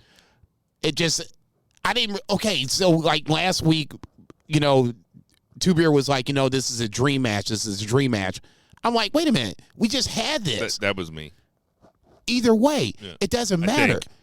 It doesn't matter. That's how forgettable that first match was, and it shouldn't have been. Can I present to you a fancy booking situation, please, to make this Brock Lesnar Bobby Lashley thing last longer in Blood in the Sand and be good, and in Blood in the Sand, or this is just you just taking the pencil and just doing your thing? Me taking the pencil and doing my thing, not necessarily Blood in the Sand. Okay, so Blood in the Sand, they would have Brock should go over. I said this is my fancy booking. I'm sorry. Okay. I apologize. I hate fancy booking. If you hate fancy booking, you can hit the 15-second fast forward thing on your phone. Starting 4 or 5 times. Now. You have Bobby Lashley winning Blood in the Sand, right? So he beats Brock back to back. Did he beat him at Royal Rumble? Yes, we had this conversation last week. I was wasted. I know. So, okay, fine. You have Brock Lesnar win. It doesn't matter. So, Lashley, Hurt Business gets together, right? Hurt Business reforms. You have Omos, or as Zach would call him, almost MVP, Bobby Lashley, Cedric Alexander, Shelton Benjamin. Sorry, Two Beer. We waited for a while to run you down. And they are getting ready, and so they're going to come after Brock Lesnar, right? And then, because of their long-standing friendship and University of Minnesota ties, you have Shelton Benjamin turn on the Hurt Business because he's actually friends with Brock Lesnar. And then you have Shelton Benjamin being Brock Lesnar's little buddy for a while. And then you make Shelton Benjamin something again. That's a fancy booking for me. Why not? No, because Brock is big by himself. He didn't. The Hurt Business was one of the best things that happened to Shelton Benjamin. If you wanted to bring it back together, that's good for Shelton Benjamin. Remember when they re-signed Shelton Benjamin and we were like, fuck yeah, man. Like, this is one of the most underused guys of all time. He never got his due. He ended up being a glorified, spot monkey for a better word. I don't want to. I'm not going to say it. I'm not going to monkey lack of a better word. You knew what I was saying. Yes. But I'm not going to call Shelton Benjamin.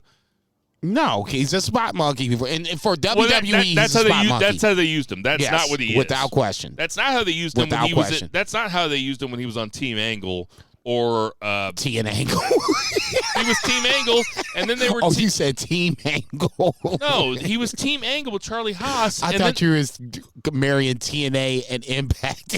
No. When he was Team Angle with Charlie Haas, and then they called him America's Best Tag Team. Right? They did not use Shelton Benjamin as a spot monkey. And I'm not using that as a racial term. In Royal Rumble terms, in Money in the Bank. In Money in the Bank terms, he was a spot monkey. He was the guy that would just come off and do some crazy shit. Before Kofi Kingston, was Shelton Benjamin. He was Kofi Kingston before Kofi Kingston. Yes. He never really got his due. No. Won the Intercontinental. I still want to see him in New Japan Wrestling. I think that would be like the ultimate litmus test, because you see him I've seen him in the WWE. I've seen him in a couple other places. Okay. Now that dude might be 45. Black don't crack. But and that's what I'm saying. To me, I was watching some old ass Shark Tank today, and Aaron came in. It was like Shark Tank from like 2009. And I'm like, man. Damn, it's been going on that long? Oh, yeah. Okay. I love that show. And I watch it whenever I feel like watching something, not thinking about it. Palate cleanser for wrestling. Yeah. I always have Shark Tank on. And Aaron's like, man, they all look different. And then they showed Damon John. She's like, except him. And like, Damon John looks the exact same. Like the exact fucking same. Shelton Benjamin was born in 75. So he is 2 years older. Oh, sorry, 2 years younger than me. So he's 47. Come on, man. We didn't have to put the number out there. I said 2 years younger. Oh, sorry. You don't Jesus think that? Christ. You don't think that our listeners are No, they smart don't enough to do the math? They are He's 47. How old are you? You 49?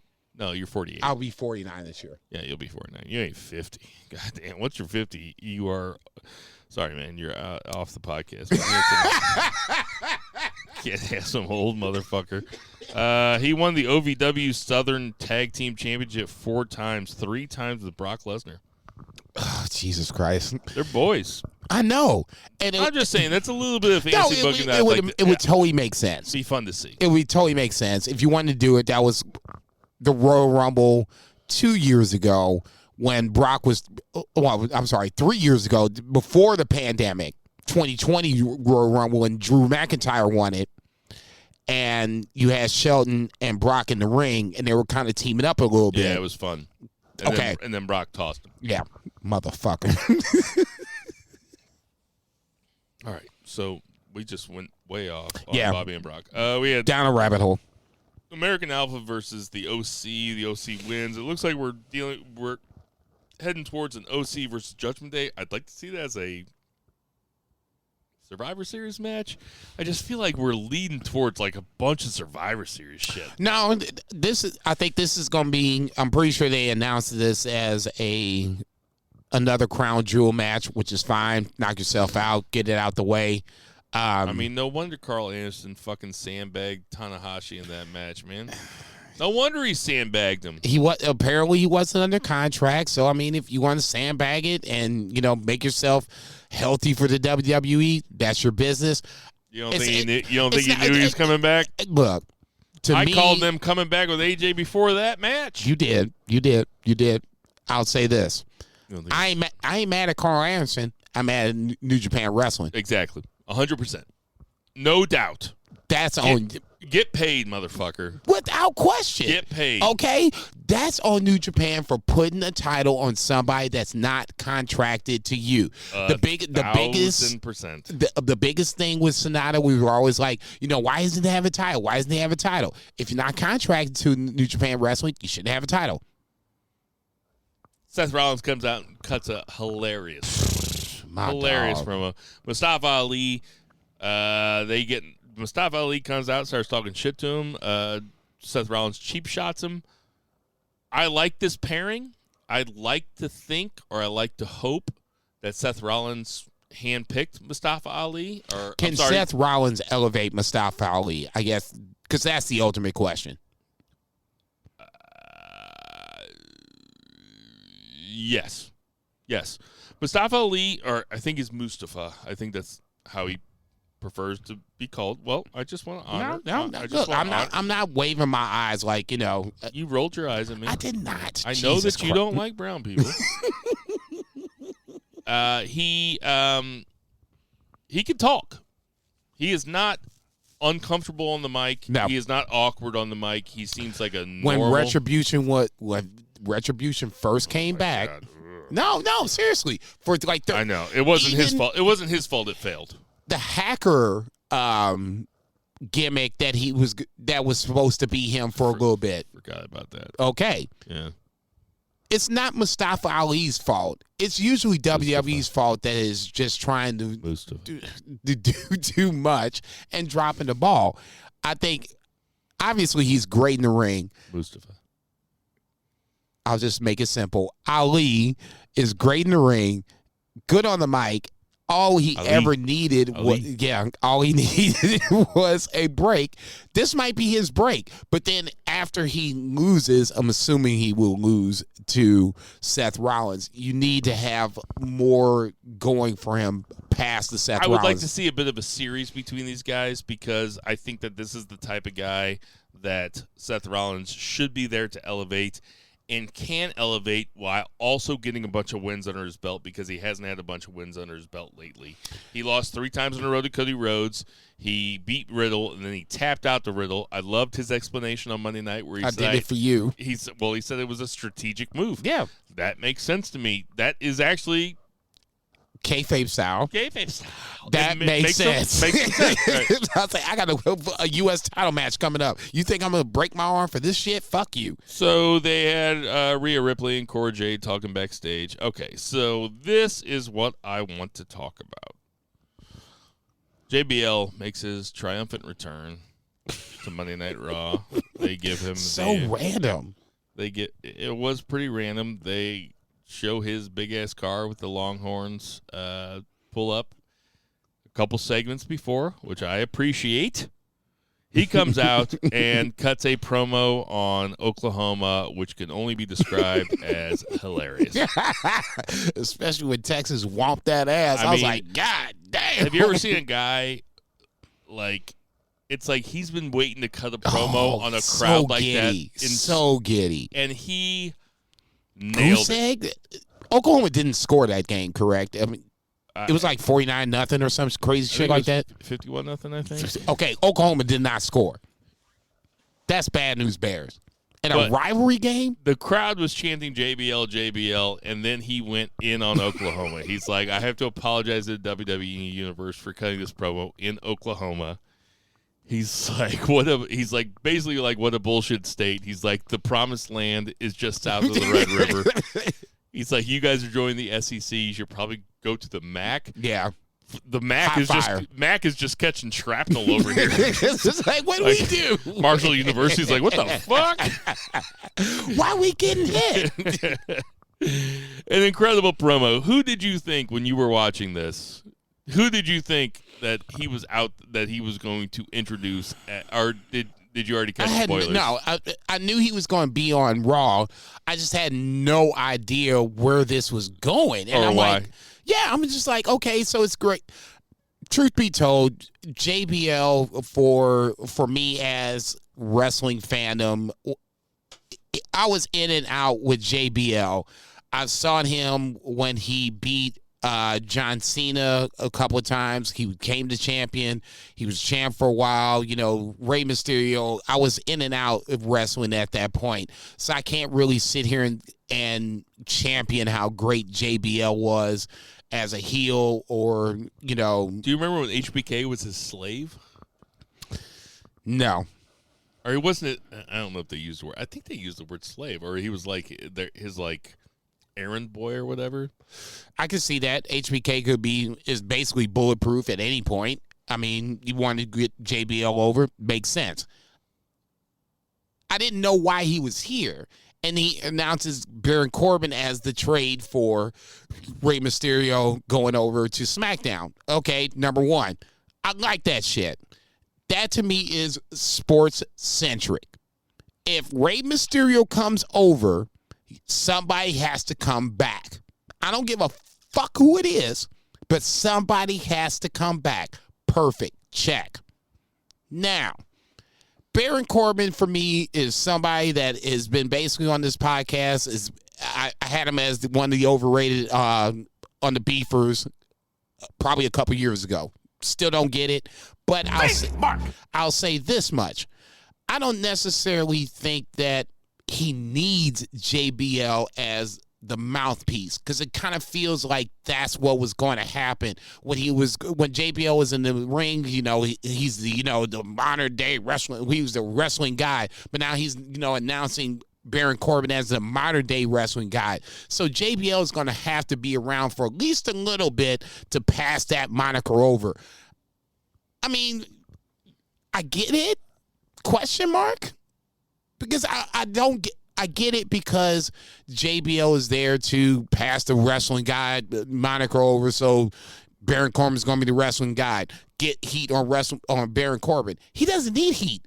People either like him or they don't. I'm on the right side of the fence. I don't like Baron Corbin. It's not because he's the modern day wrestling guy. Unprofessional bullshit. I just think that he's just not that good like that. Okay, that's just me. Corbin is. You don't good. think Corbin's that good? Corbin is good, not great. He would be a guy that passed Seth Rollins, passed Cody Rhodes, past Bray Wyatt. He would be a guy that if there were split championships, he'd be like my 5th, 6th, 7th pick to be a split champion. He can get heat. He can wrestle.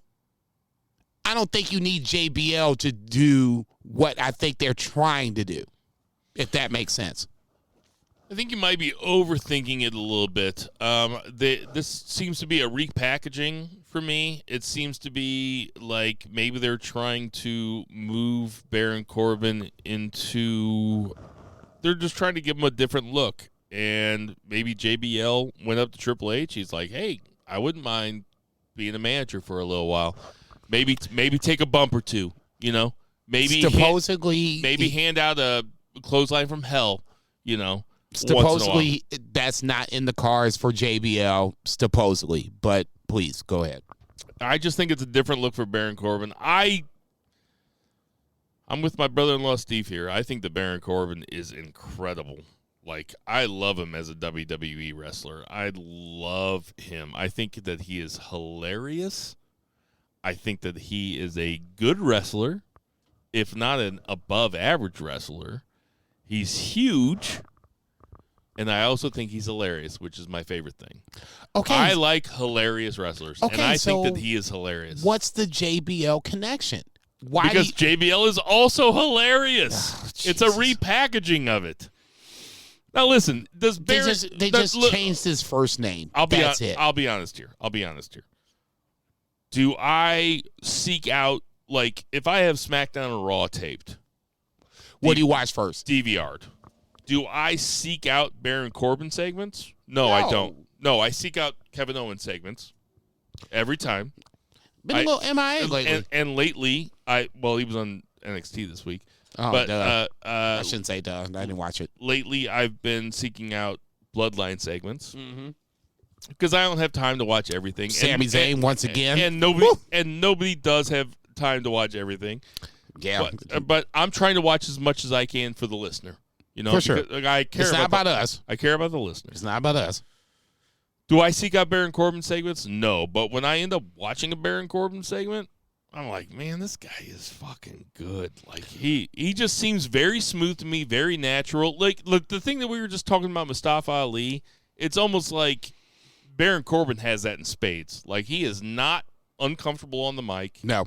He has no problem cutting a promo. He has no problem. They gave him his own segment, for Christ's sake. Like you said, that's WWE's version of just, take this shit and run with it. They do that with everybody. But no, they don't. No, they don't. Okay. Jericho. Owens. What are you talking about? Segments? No, I'm talking about, like, here's your own show, quote unquote. Christian. Bailey. Edge. KO. Piper.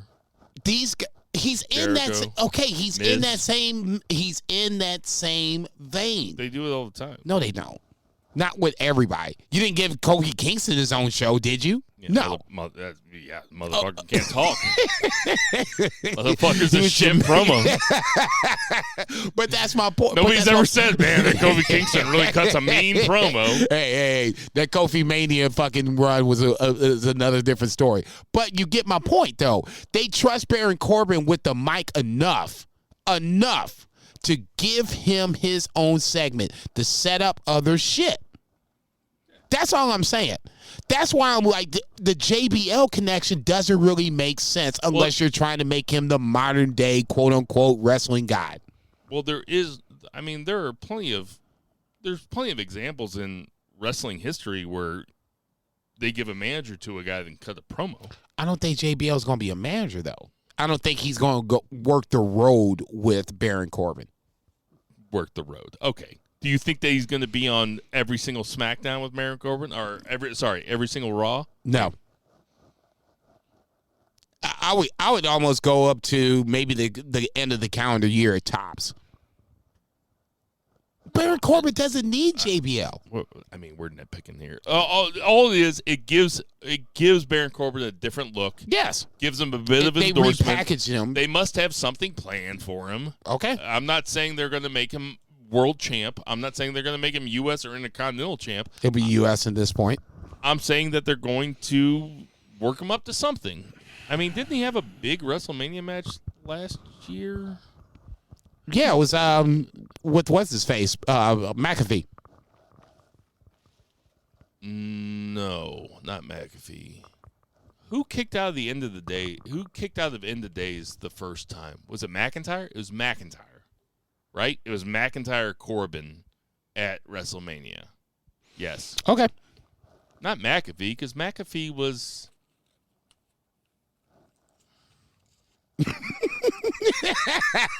I don't know for sure. I'm just going with what I think makes sense. Somebody kicked out of End of Days, and it was the first time they kicked out of it, and it was like the second match on the card. Like, it was still light out, and I was like, you're going to kick out of it when it's still light out? I was like, what the fuck? Anyway, okay, whatever. I will Google this shit. God damn it. You don't have to Google it. Anyway, I like seeing it. So you have Dominic versus AJ. What do you think about Dominic right now? Ray is off of SmackDown. Ray is off of Raw. We talked about this earlier. What do you think about Dominic right now? Because Dominic's got long hair. He kind of looks badass, and he gets tons of heat. Are you down with Dominic? That you said the last words out of the mouth is tons of heat. I see people run down Ray, and I get it. You know, he's not polished like you want a wrestler to be. But, I mean, damn, he's like 22, 23, 24. He's literally growing up in front of everybody's eyes. And I'm not nitpicking him. I think this run is kind of funny and kind of good for Ray, or I'm sorry, good for Dom in this scenario where he can just be him. He doesn't have to lead the Judgment Day. He's a bass player. He's the drummer, okay?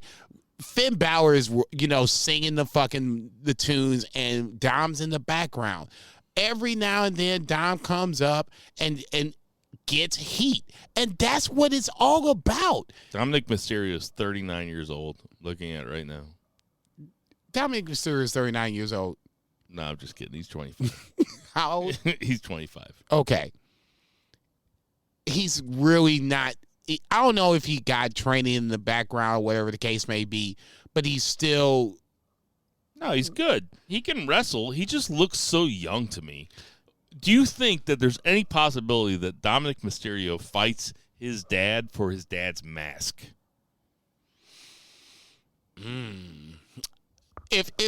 Now, wouldn't that be interesting? It would only be interesting if we didn't see it before.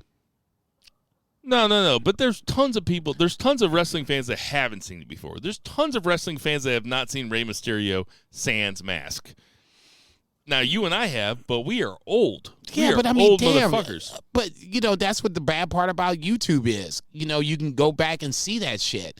It would not make it an any less impactful story if Dominic Mysterio beat his dad I guess mask. you took Ray's eye out, so yeah, you can do mask versus. Oh yeah, I forgot he lost an eye. Yeah, exactly. You know what Dominic's real name is? Dominic. So then we had Elias. I didn't watch the Elias segment. Did you watch the Elias segment? I did. It was kind of like what Elias was before he left. When he tried to perform, someone would interrupt him. In this case, it was Riddle. When Riddle came in, it was Seth Rollins. I honestly thought that it was going to be Elias turning on Riddle in the main event at Raw, but I like the way that they circumvent that shit to where it was a quote-unquote mistake, but ultimately I think it's going to be Riddle and Elias feuding for a little bit, and Seth Rollins moving on to whomever he moves on to. All right, that's going to do it for our 3 count. Mustafa Ali. What about him? That's who he's moving on to. That's how Raw closed out. Mustafa Ali. That'll do it for our 3 count. Smartest guy. 2, Best guy. 3. Best guy. Hey, JJ Twigs is a really good pizza place. Oh, Soul Tacos are really good. Well, let's get some odds in. This is bad from ringside. That's now. If you listen to the pod, that's old school shit, right? That's there. some old school shit. we'll talk about New Japan, but I just want to talk about the TV championship matches. These are these are matches with 15-minute time limit. Yeah, it's I think it was 10 minutes was WCW NWA for the TV title. It sounds right. So you just add more 5 minutes. So for me, it's just perfect. So these are New Japan matches with a 15-minute time limit is kind of fun for New Japan because New Japan is known for they can have very long matches. For example, the Tama Tonga Jay White match at the last Jay White, I forget what event that was. Domination or World Power, Domination of Power. That wasn't it, but something like that. NJ Power. It's like World Domination or Jesus Christ. The guy that watches. They go way Domination too long. of Power. They go way too long. Sometimes that match went way too long. Anyway, so we have Kanemaru versus Finlay. Finlay goes over. Did you like this match? Right guy goes over. I like the fact that David Finlay is now starting to feel more and more like a threat past for sure. G1. Yes, for sure.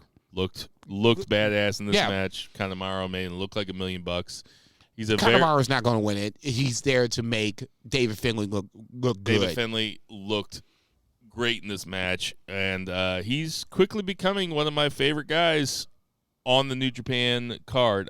We had ZSJ, Zack Sabre Jr. versus Alex Zane. This was my favorite match out of the 6 that we've seen thus far. I think that Alex Zane has a real future in NJPW and pro wrestling, period.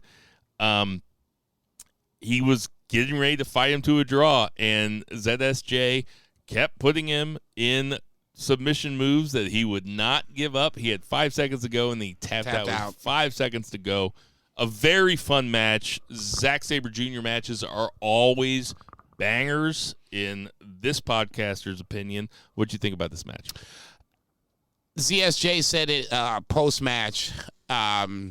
He's not usually a guy that works fast. He works at his own pace, whatever that pace is. But now in this scenario, you have 15 minutes, so you just can't work at the ZSJ pace. That, to me, it was the basic storyline behind it. Obviously, I shouldn't say obviously, but Alex Zane was my pick to win it, and I didn't know that he was facing ZSJ beforehand. I'm like, oh, never mind. Really good match. The coin flip tiebreaker, I'm not a huge fan of. And that's the way I thought it was going to go down, because at some point somebody is going to go a 15-minute draw and they're going to flip a coin, and that's how somebody's going to advance. I thought this was going to be that match, but neither here nor there. Really good match. Aaron Henare versus Evil, a typical House of Torture match. Nope, that's it. Bunch of bullshit. Evil goes over. Henare looks good. Yoshihashi versus Jeff Cobb. Super fun match. Blueprint of Naito beating Jeff Cobb leading up to Wrestle Kingdom and at Wrestle Kingdom. Yoshihashi goes to the knee, roll up, 1, 2, 3. Didn't see it coming.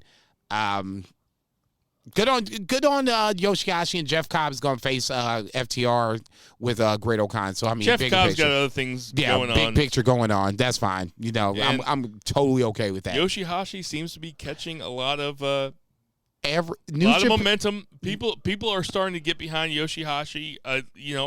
New Japan's good for a upset or two. Here's your upset right here, first round. Boom. Like, it's for people that usually watch American style wrestling, like I do. The only non-American wrestling that I watch is New Japan. This is the equivalent of, not Kofi Mania, but it's a guy that's usually not at the top of the card, starting to catch fire. He looked really good in the G1. He had the tag belts for a while with Goto, and it should have been my beefer tag team of the year with him. You fucking hipster. No, okay. look, Right, him, yeah. Goto, and Ishii.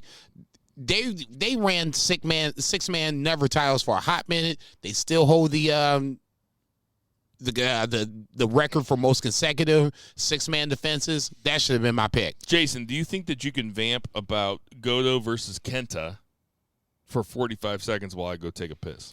Yes, for sure. Let me know what happened with Goto and Kenta. Honestly, I'll be honest. I did not see the match. I will be. You can go.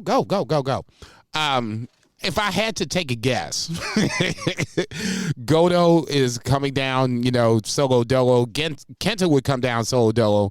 There would be some fuckery with the book that Kenta is, running around with. Double printing of that shit. That's crazy to me. I mean, I didn't know Kenta was that goddamn interesting. Neither here nor there. If I had to take a guess, and I'm going to probably watch it this weekend because I'm off on Saturday, obviously, so I can go watch the show. I'm going to take a guess to say that Kenta goes over. It's not a knock against Goto. I wouldn't be surprised if Goto goes over, but I would honestly say that Kenta still has enough steam with going through this book tour, being that guy. I'd rather see Kenta go over versus Goto. Goto is cool, but I think somewhere Goto is going to get distracted. They'll have him go his own way. Kenta goes over. That's my guess. Pretty good guess. Yeah. Am I right? Yeah, Kenta went over. Nice. The book didn't have as much to do with it as you thought it did. But okay. Kenta goes over. Kenta's just mean. Like, he's just a mean dude. It wasn't a clean win? Well, I was working while I was watching. Okay, never mind. It probably wasn't a clean win. Go ahead. I'll tell you what match was funny was Sonata versus Taichi. Peck popping, I would assume, would be the lots of peck popping, lots of peck popping, and then they had a push-up competition. Yeah. In the middle of the match where they were both doing push-ups. Sonata ends up going over. And then they were in the ring together for like 10 minutes afterwards. It's clearly these guys were just fucking around. It was a total house show type of shit. Anyway, Sonata went over. I don't know who's going to win this thing. I'll say this. Just because you never watched the pre-match shit. I did watch a lot of pre-match shit this week because... Tell me you saw Ren Narita and... I did. Okay. And that's going to be a match in this tournament. Go ahead. Ren Narita versus? Ishii is going to be a match in this tournament on the 26th. Yeah, I think that I can't see Ishii winning. Ishii just doesn't win anymore. Okay. He doesn't win singles matches. I think he only had 2 points in the last G1. I think it was 4. I think he won the first and maybe the last. Maybe. He did not have a good showing. Not at all. And we talked about this at the end of the G1, which was that, oh, can I see the weed? Which is that, it's about to wrap up, everybody. About to wrap up. That we always want Ishii to win, and that Ishii might be at the end of his G1 runs, or maybe they just keep him around for a while. Okay. I hope that they do because Ishii is a badass. I think this isn't the time where Ren Narita is being dubbed as Son of Strong Style. Ishii is basically, I won't call him a gatekeeper, but I mean, if you can sit back the way that Ren Narita and Ishii they were not trying to get away from each other, especially Ren Narita. Okay? If you can do that for 15 minutes, that might be the one match that you have the coin flip to have somebody advance. That's how I would guess that Ren Narita advance. I cannot see Ren Narita cleanly beating Ishii in the ring without some sort of assistance. I could be wrong. We mentioned the Beefers earlier. Yes, which sir. Is it's the BFR awards, year-end awards that we do in the first week of January. Ish. I mean, we talk about Wrestle Kingdom, we talk about the Beefers. Okay, it might be we're January not 10th. Yeah, we're not Wrestle Kingdom where every January fill in the blank is the Beefers. I'm just telling you, my mark-out moment of the year might be when Ishii just beat the hell out of my arch nemesis, Eddie Kingston. Never mind. Go ahead. Anyway, that's our New Japan wrap-up of the week. This is banned from ringside. Did you even watch that? Okay, see, that's the three What? things I wanted to do. What? Ishii and Ren Narita and that 3-on-3? No. Ishii and Eddie Kingston. Did you even watch that match? Yeah, I watched it. Okay. Yeah, I went back and watched it. Okay, fair enough. The two things I wanted to watch I before was this. bored someday, and I just turned it on just because I felt like getting psyched up about watching, face versus heel. Oh, is that sorry, Eddie Kingston? Am I using terms? Sorry, am I using insider terms? Oh, am I acting like one of the boys? Eddie Kingston? Find me, Kingston. Find me. St. Charles, Missouri, 63301. Oh, Jesus Christ. All right, we're going to wrap this shit up. Hit the music. I wanted to watch Find NXT. my parents. Yeah, Old right. Monroe. I say, don't Just say drive that. around. You'll Don't see say the that. you'll see the driveway. Don't say It's that. Veggie Lane. Don't say that. No, we're not trying to get the parents involved It in actually this is shit. Veggie Lane. Is it really? Yeah, it's just a long ass driveway. That's crazy talk. It's the country. I wanted to see NXT because obviously. Don't go to my parents' house. Yeah, right. NXT and AEW were literally against each other, and I wanted to watch NXT before I got here on tonight, just because, like 2 or 3 years ago, that was the thing. That was the Wednesday Night Wars, and obviously, if you didn't see it, AEW won the weekly war for ratings. It was like 7 versus 6, whatever. Both were bad, and I didn't expect either one to be great, especially when you're going up against AEW stacked the show though so much harder than NXT did though, because NXT stacked the show with Raw and SmackDown superstars. Okay, I see Raw and SmackDown superstars all the time. Like, by the time that AEW was over and I flipped it over to NXT, I know that NXT has an 8-minute run over, and it was the KO show with JD McDonough, Ilya Dragunov, and Braun Breaker, and I knew I could watch the last 8 minutes of that, and I really only watched that because KO. Duh. And KO, I don't know if you saw it. KO cut a promo on the end about JD McDonough that was so fucking funny. So Braun Breaker, Dragunov, and McDonough are sitting there, and KO's talking to them all, right? And Dragunov and Braun Breaker are just talking tons of shit, and JD McDonough's just sitting back there looking creepy. And Kevin Owens goes, guys, he looks at Dragunov and Breaker, and he goes, as a former NXT champion, he's like, I know what this guy's doing. And he points at JD McDonough. He's like, he wants you guys to beat the hell out of each other so that he can get the win. He's like, nobody wants this guy to win the belt. He's like, I've talked to all the former NXT champions. He's like, nobody wants this guy to get the belt. I called his mom last night, Wow. and she told me that she wants him to lose. And JD McDonough's face didn't change one time. It was a fucking hilarious segment. The fact that Just that pure KO. No, Pure KO. he probably brought his mom to try to break him, and JD didn't break. Good on him. There's the thing with KO, though, where he calls out the bullshit of pro wrestling, and he's like, we all know what's going to – like, anytime there's a contract signing, he's like, we know what's going to happen. He's like, yeah, let's just fight. He's like, throws the table out of the way. He's like, you guys are fighting.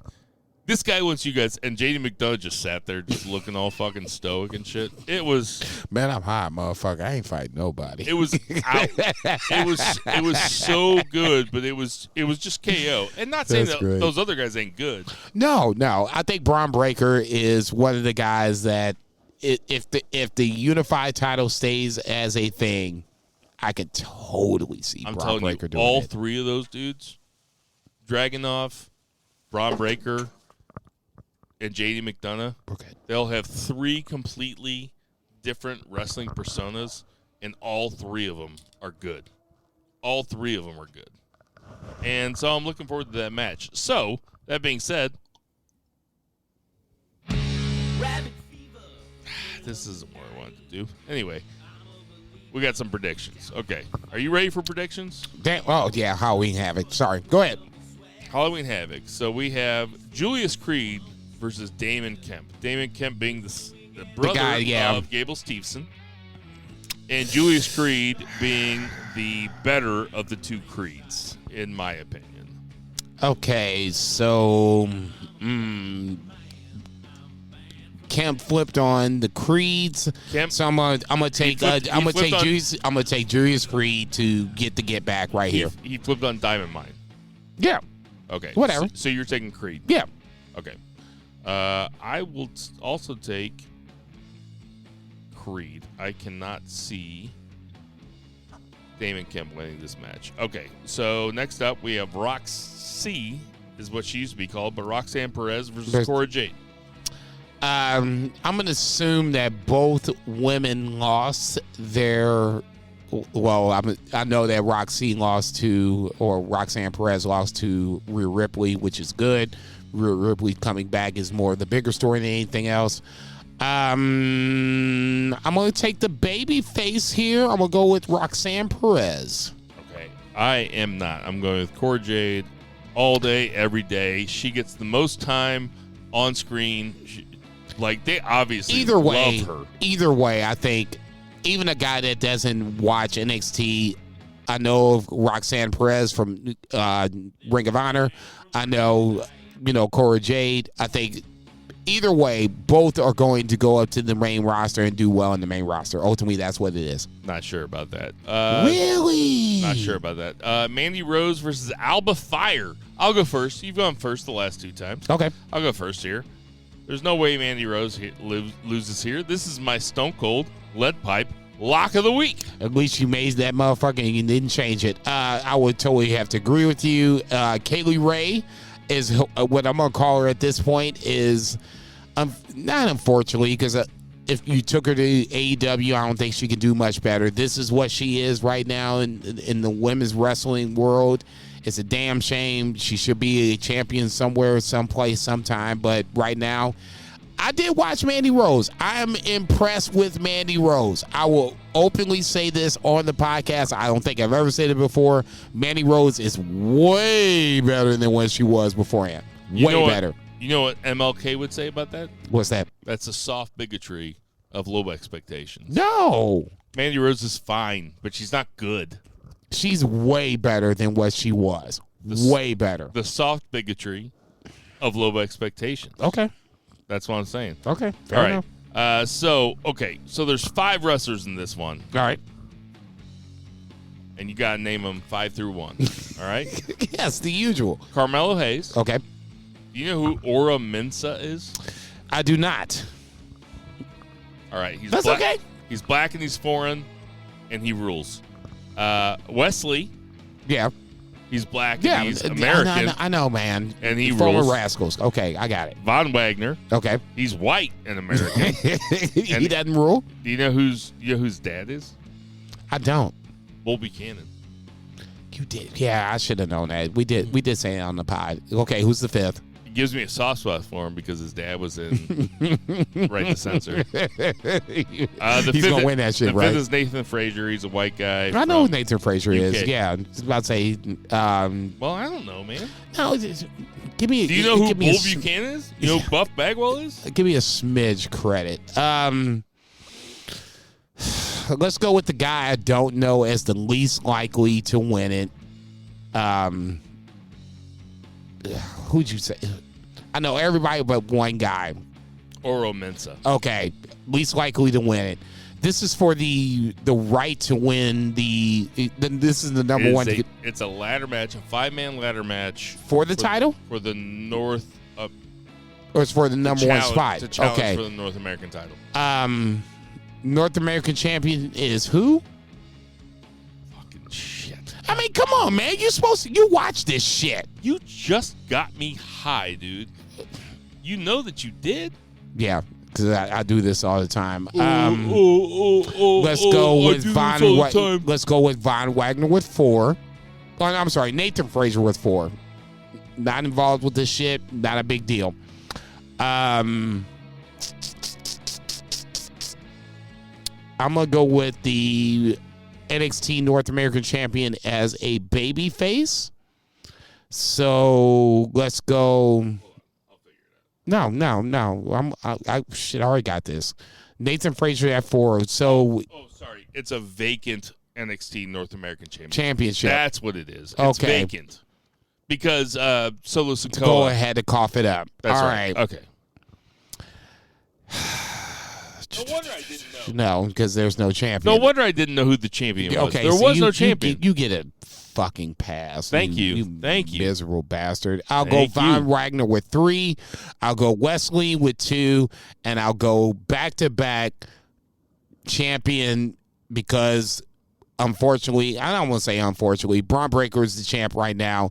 Maybe Carmelo can be the champ at this later point. But right now, I'll go back-to-back champions. Carmelo Hayes wins said ladder match. All right, so just to back up, I'm 1P. you have Carmelo Hayes as your number 1. Number 1, Wesley is your number 2. Von Wagner at number 3. 3. Nathan Frazier at 4. And Ora Mensa at 5. Check and check. All right, so here I go. I'm going to go Nathan Frazier with my number 1 pick. I'm saying that Nathan Frazier is going to win the North American Championship. I don't really have a reason why, except I can't see a good reason for any of these other guys to win it. And I think that they like Nathan Frazier a lot. He just did that 3-match series with Axiom, which was pretty fucking cool, actually. They had fun matches, and Nathan Frazier is kind of a stud. But to defend myself against that number 1 pick, I'm taking Carmelo Hayes, which should be chalk, as my number 2 pick. I have Wesley at number 3, the third most likely to win, because Wesley is very cool and they give him a lot of TV time. I'm taking Ora Mensa at number 4, and I'm taking Von Wagner as the least likely to win the vacant North American Championship. And the reason I'm taking Von Wagner last is because I think he is just there doing the Kane Big Show part where he's just there to catch dudes, because he's got 4 pretty athletic motherfuckers that are going to be flipping all over him and landing on him and shit too. So that's why I think he's the only reason to be there. I am taking Nathan Frazier as my number 1, though. No problem with that. Vikingo should come in and take some care of some business. All right, we're done. Hey, all right. Cut it off. Wrap it up. Cut it off. Press stop. Press stop, motherfucker. We got 2 matches left. We got Apollo Crews versus Grayson Waller in a spin the wheel. Make the deal Match, which means that it could be any type of match at all. It's a sad thing. I don't even watch NXT, and I already know what's going to happen. Well, I shouldn't say I know what's going to happen. It's going to be funny if I beat you in this. This is going to be absolute comedy if I beat you. All right, so go take your pick. Obviously no stakes on this. It's got to be Grayson Waller. I mean, it makes no sense if it's not Grayson Waller. I mean, this is NXT.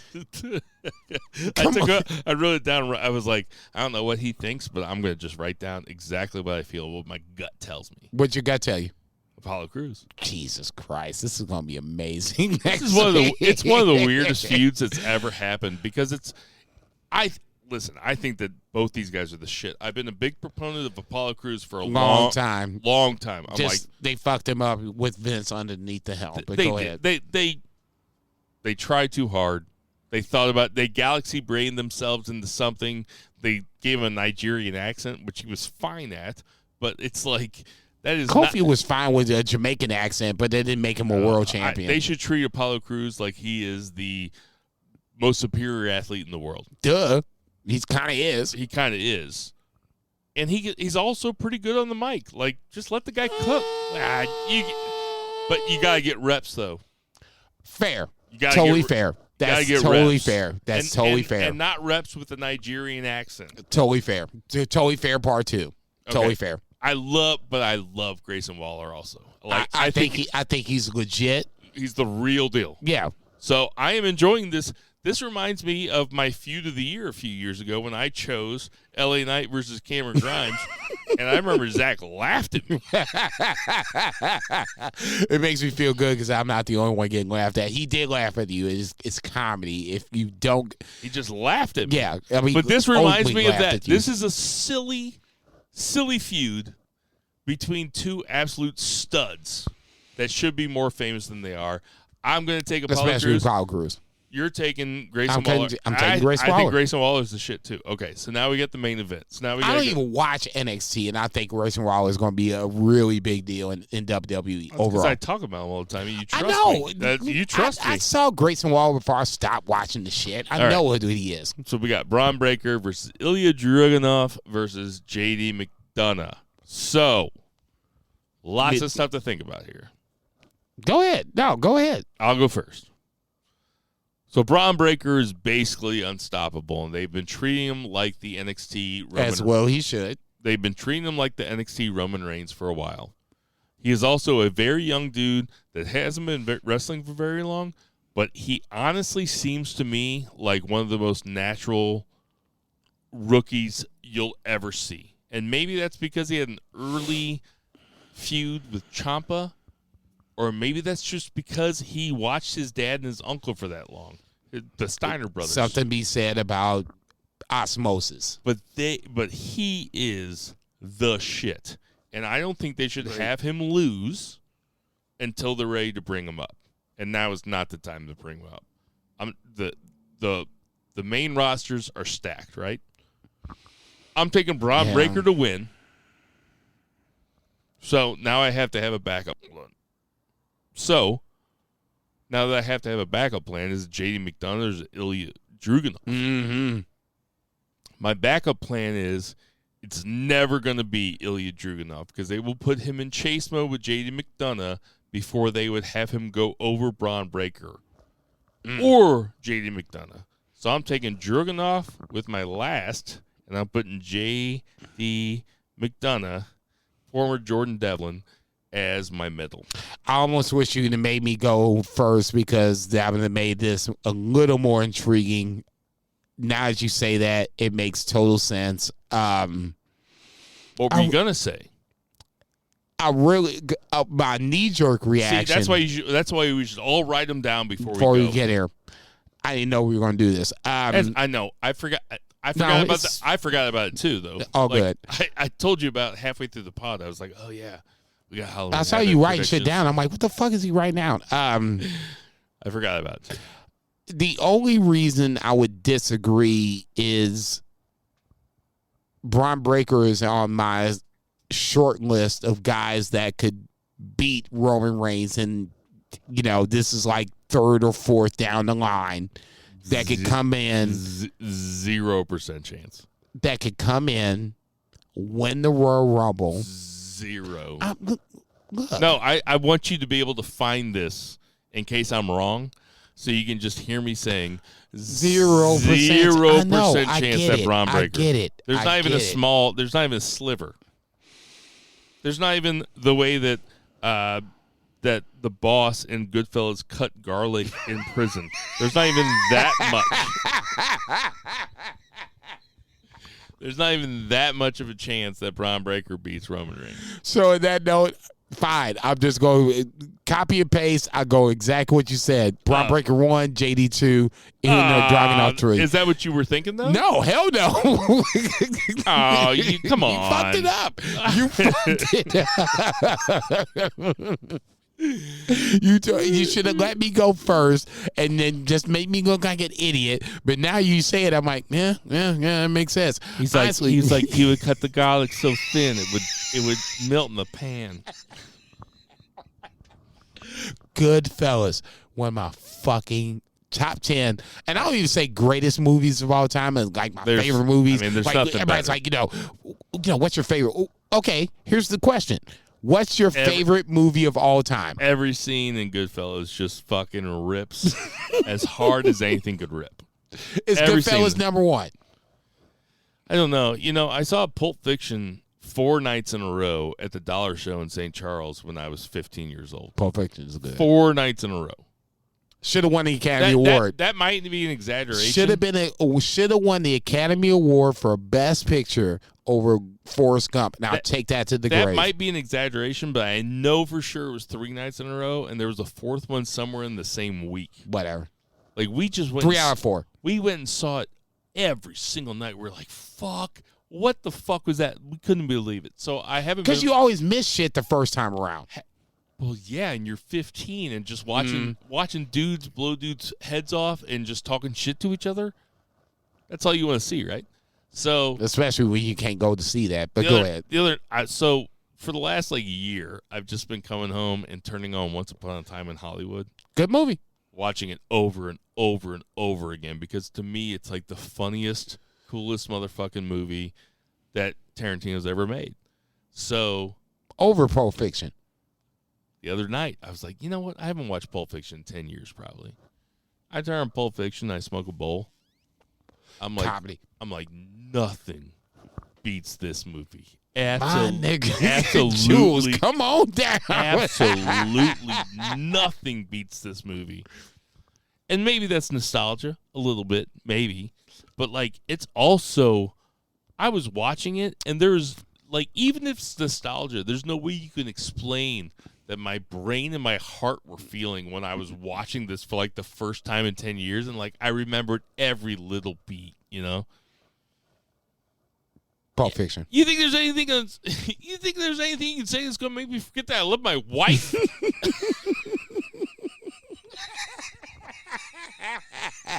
Pulp Fiction, dude. Fuck you, Jules. Okay. That motherfucker came down with sorry, Jules. He came down with the Gim shit. I'm like, oh, what the fuck is this? Unbelievable. When they go to Tarantino's house after they blow Phil's head off, or Marvin, I shot Marvin in the face. They go over there, and they call the wolf, and they're like, oh, man, this wolf, he knows how to take care of everything. And it's 9:30 in the morning, and the wolf comes over, and he's wearing a tuxedo. 10 minutes. No one knows where he's at. And he's like, okay, take the dead body, put it in the trunk, put some blankets in the car, and drive real slow. It's like, thanks, wolf. It's how much are you a retainer for from Marcellus Wallace that all you do are you're like, just be real careful, drive safe, put the body in the trunk. He has to write down when they call him, he's like, body in trunk, no head. It's Jules, okay, but who how am I much talking to? I mean, damn, man, you coming into some shit. But how much of a genius is the wolf if all he does is tell him to drive slow and put blankets in the back and take it to the dumpster? A fucking amazing Thanks, wolf. genius. Man, look, I would be good goddamn if I had a blown off head in the back of my car in the Chevy Cruze right now. What the fuck am I getting ready to do? How am I cleaning this shit up tomorrow? I got to work a double tomorrow. What the fuck? I need the wolf. So pretty please, with sugar on top. Clean the fucking car.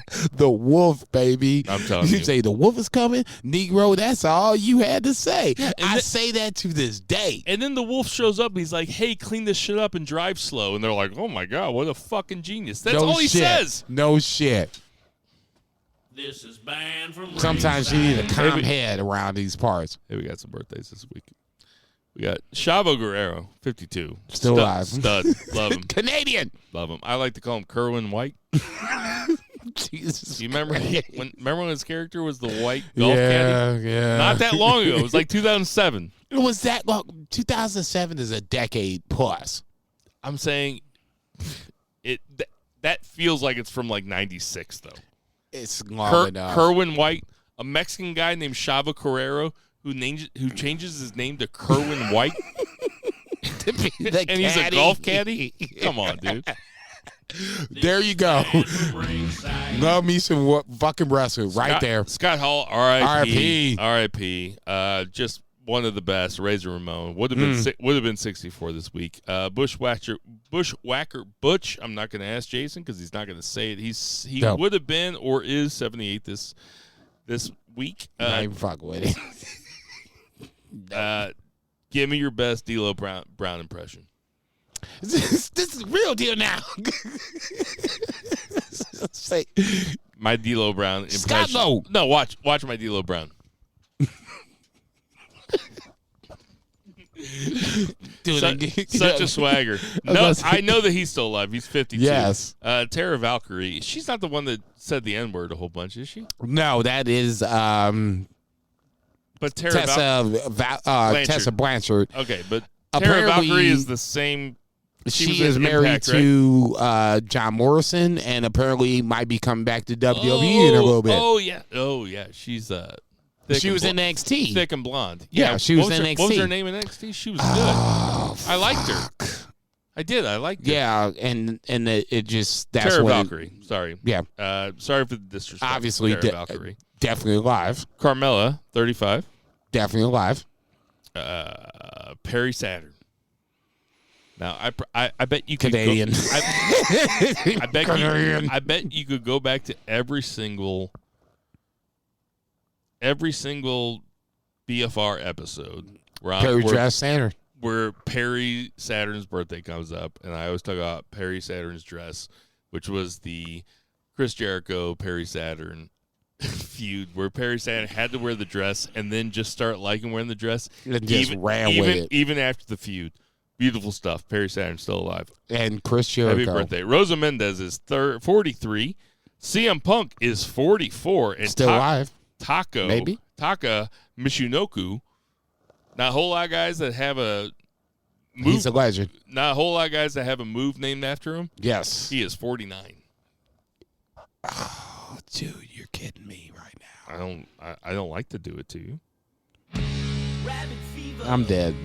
Hey, for Joey O'Farrell, for Tinder Mahal, for the From Dusk Till Dawn event at Pops this See you on weekend, Saturday, October bitches. 22nd. For the dog Reva, for Murray the Murray Man Murray, for Patriot Pat, for the Backwards in Time Sorry. podcast, for Lucha Chris, Check. for my wife Erin, for my cat Millie, Check. for my cat Xander. Check. Support local restaurants, support local weed dealers. Check. Black Lives Matter. Double for Zach Pullman, for Jason Check. Cornelius Bell. I am WTY Bill bitches. Viggy, Check. and never ever forget to boo the heels. Boo,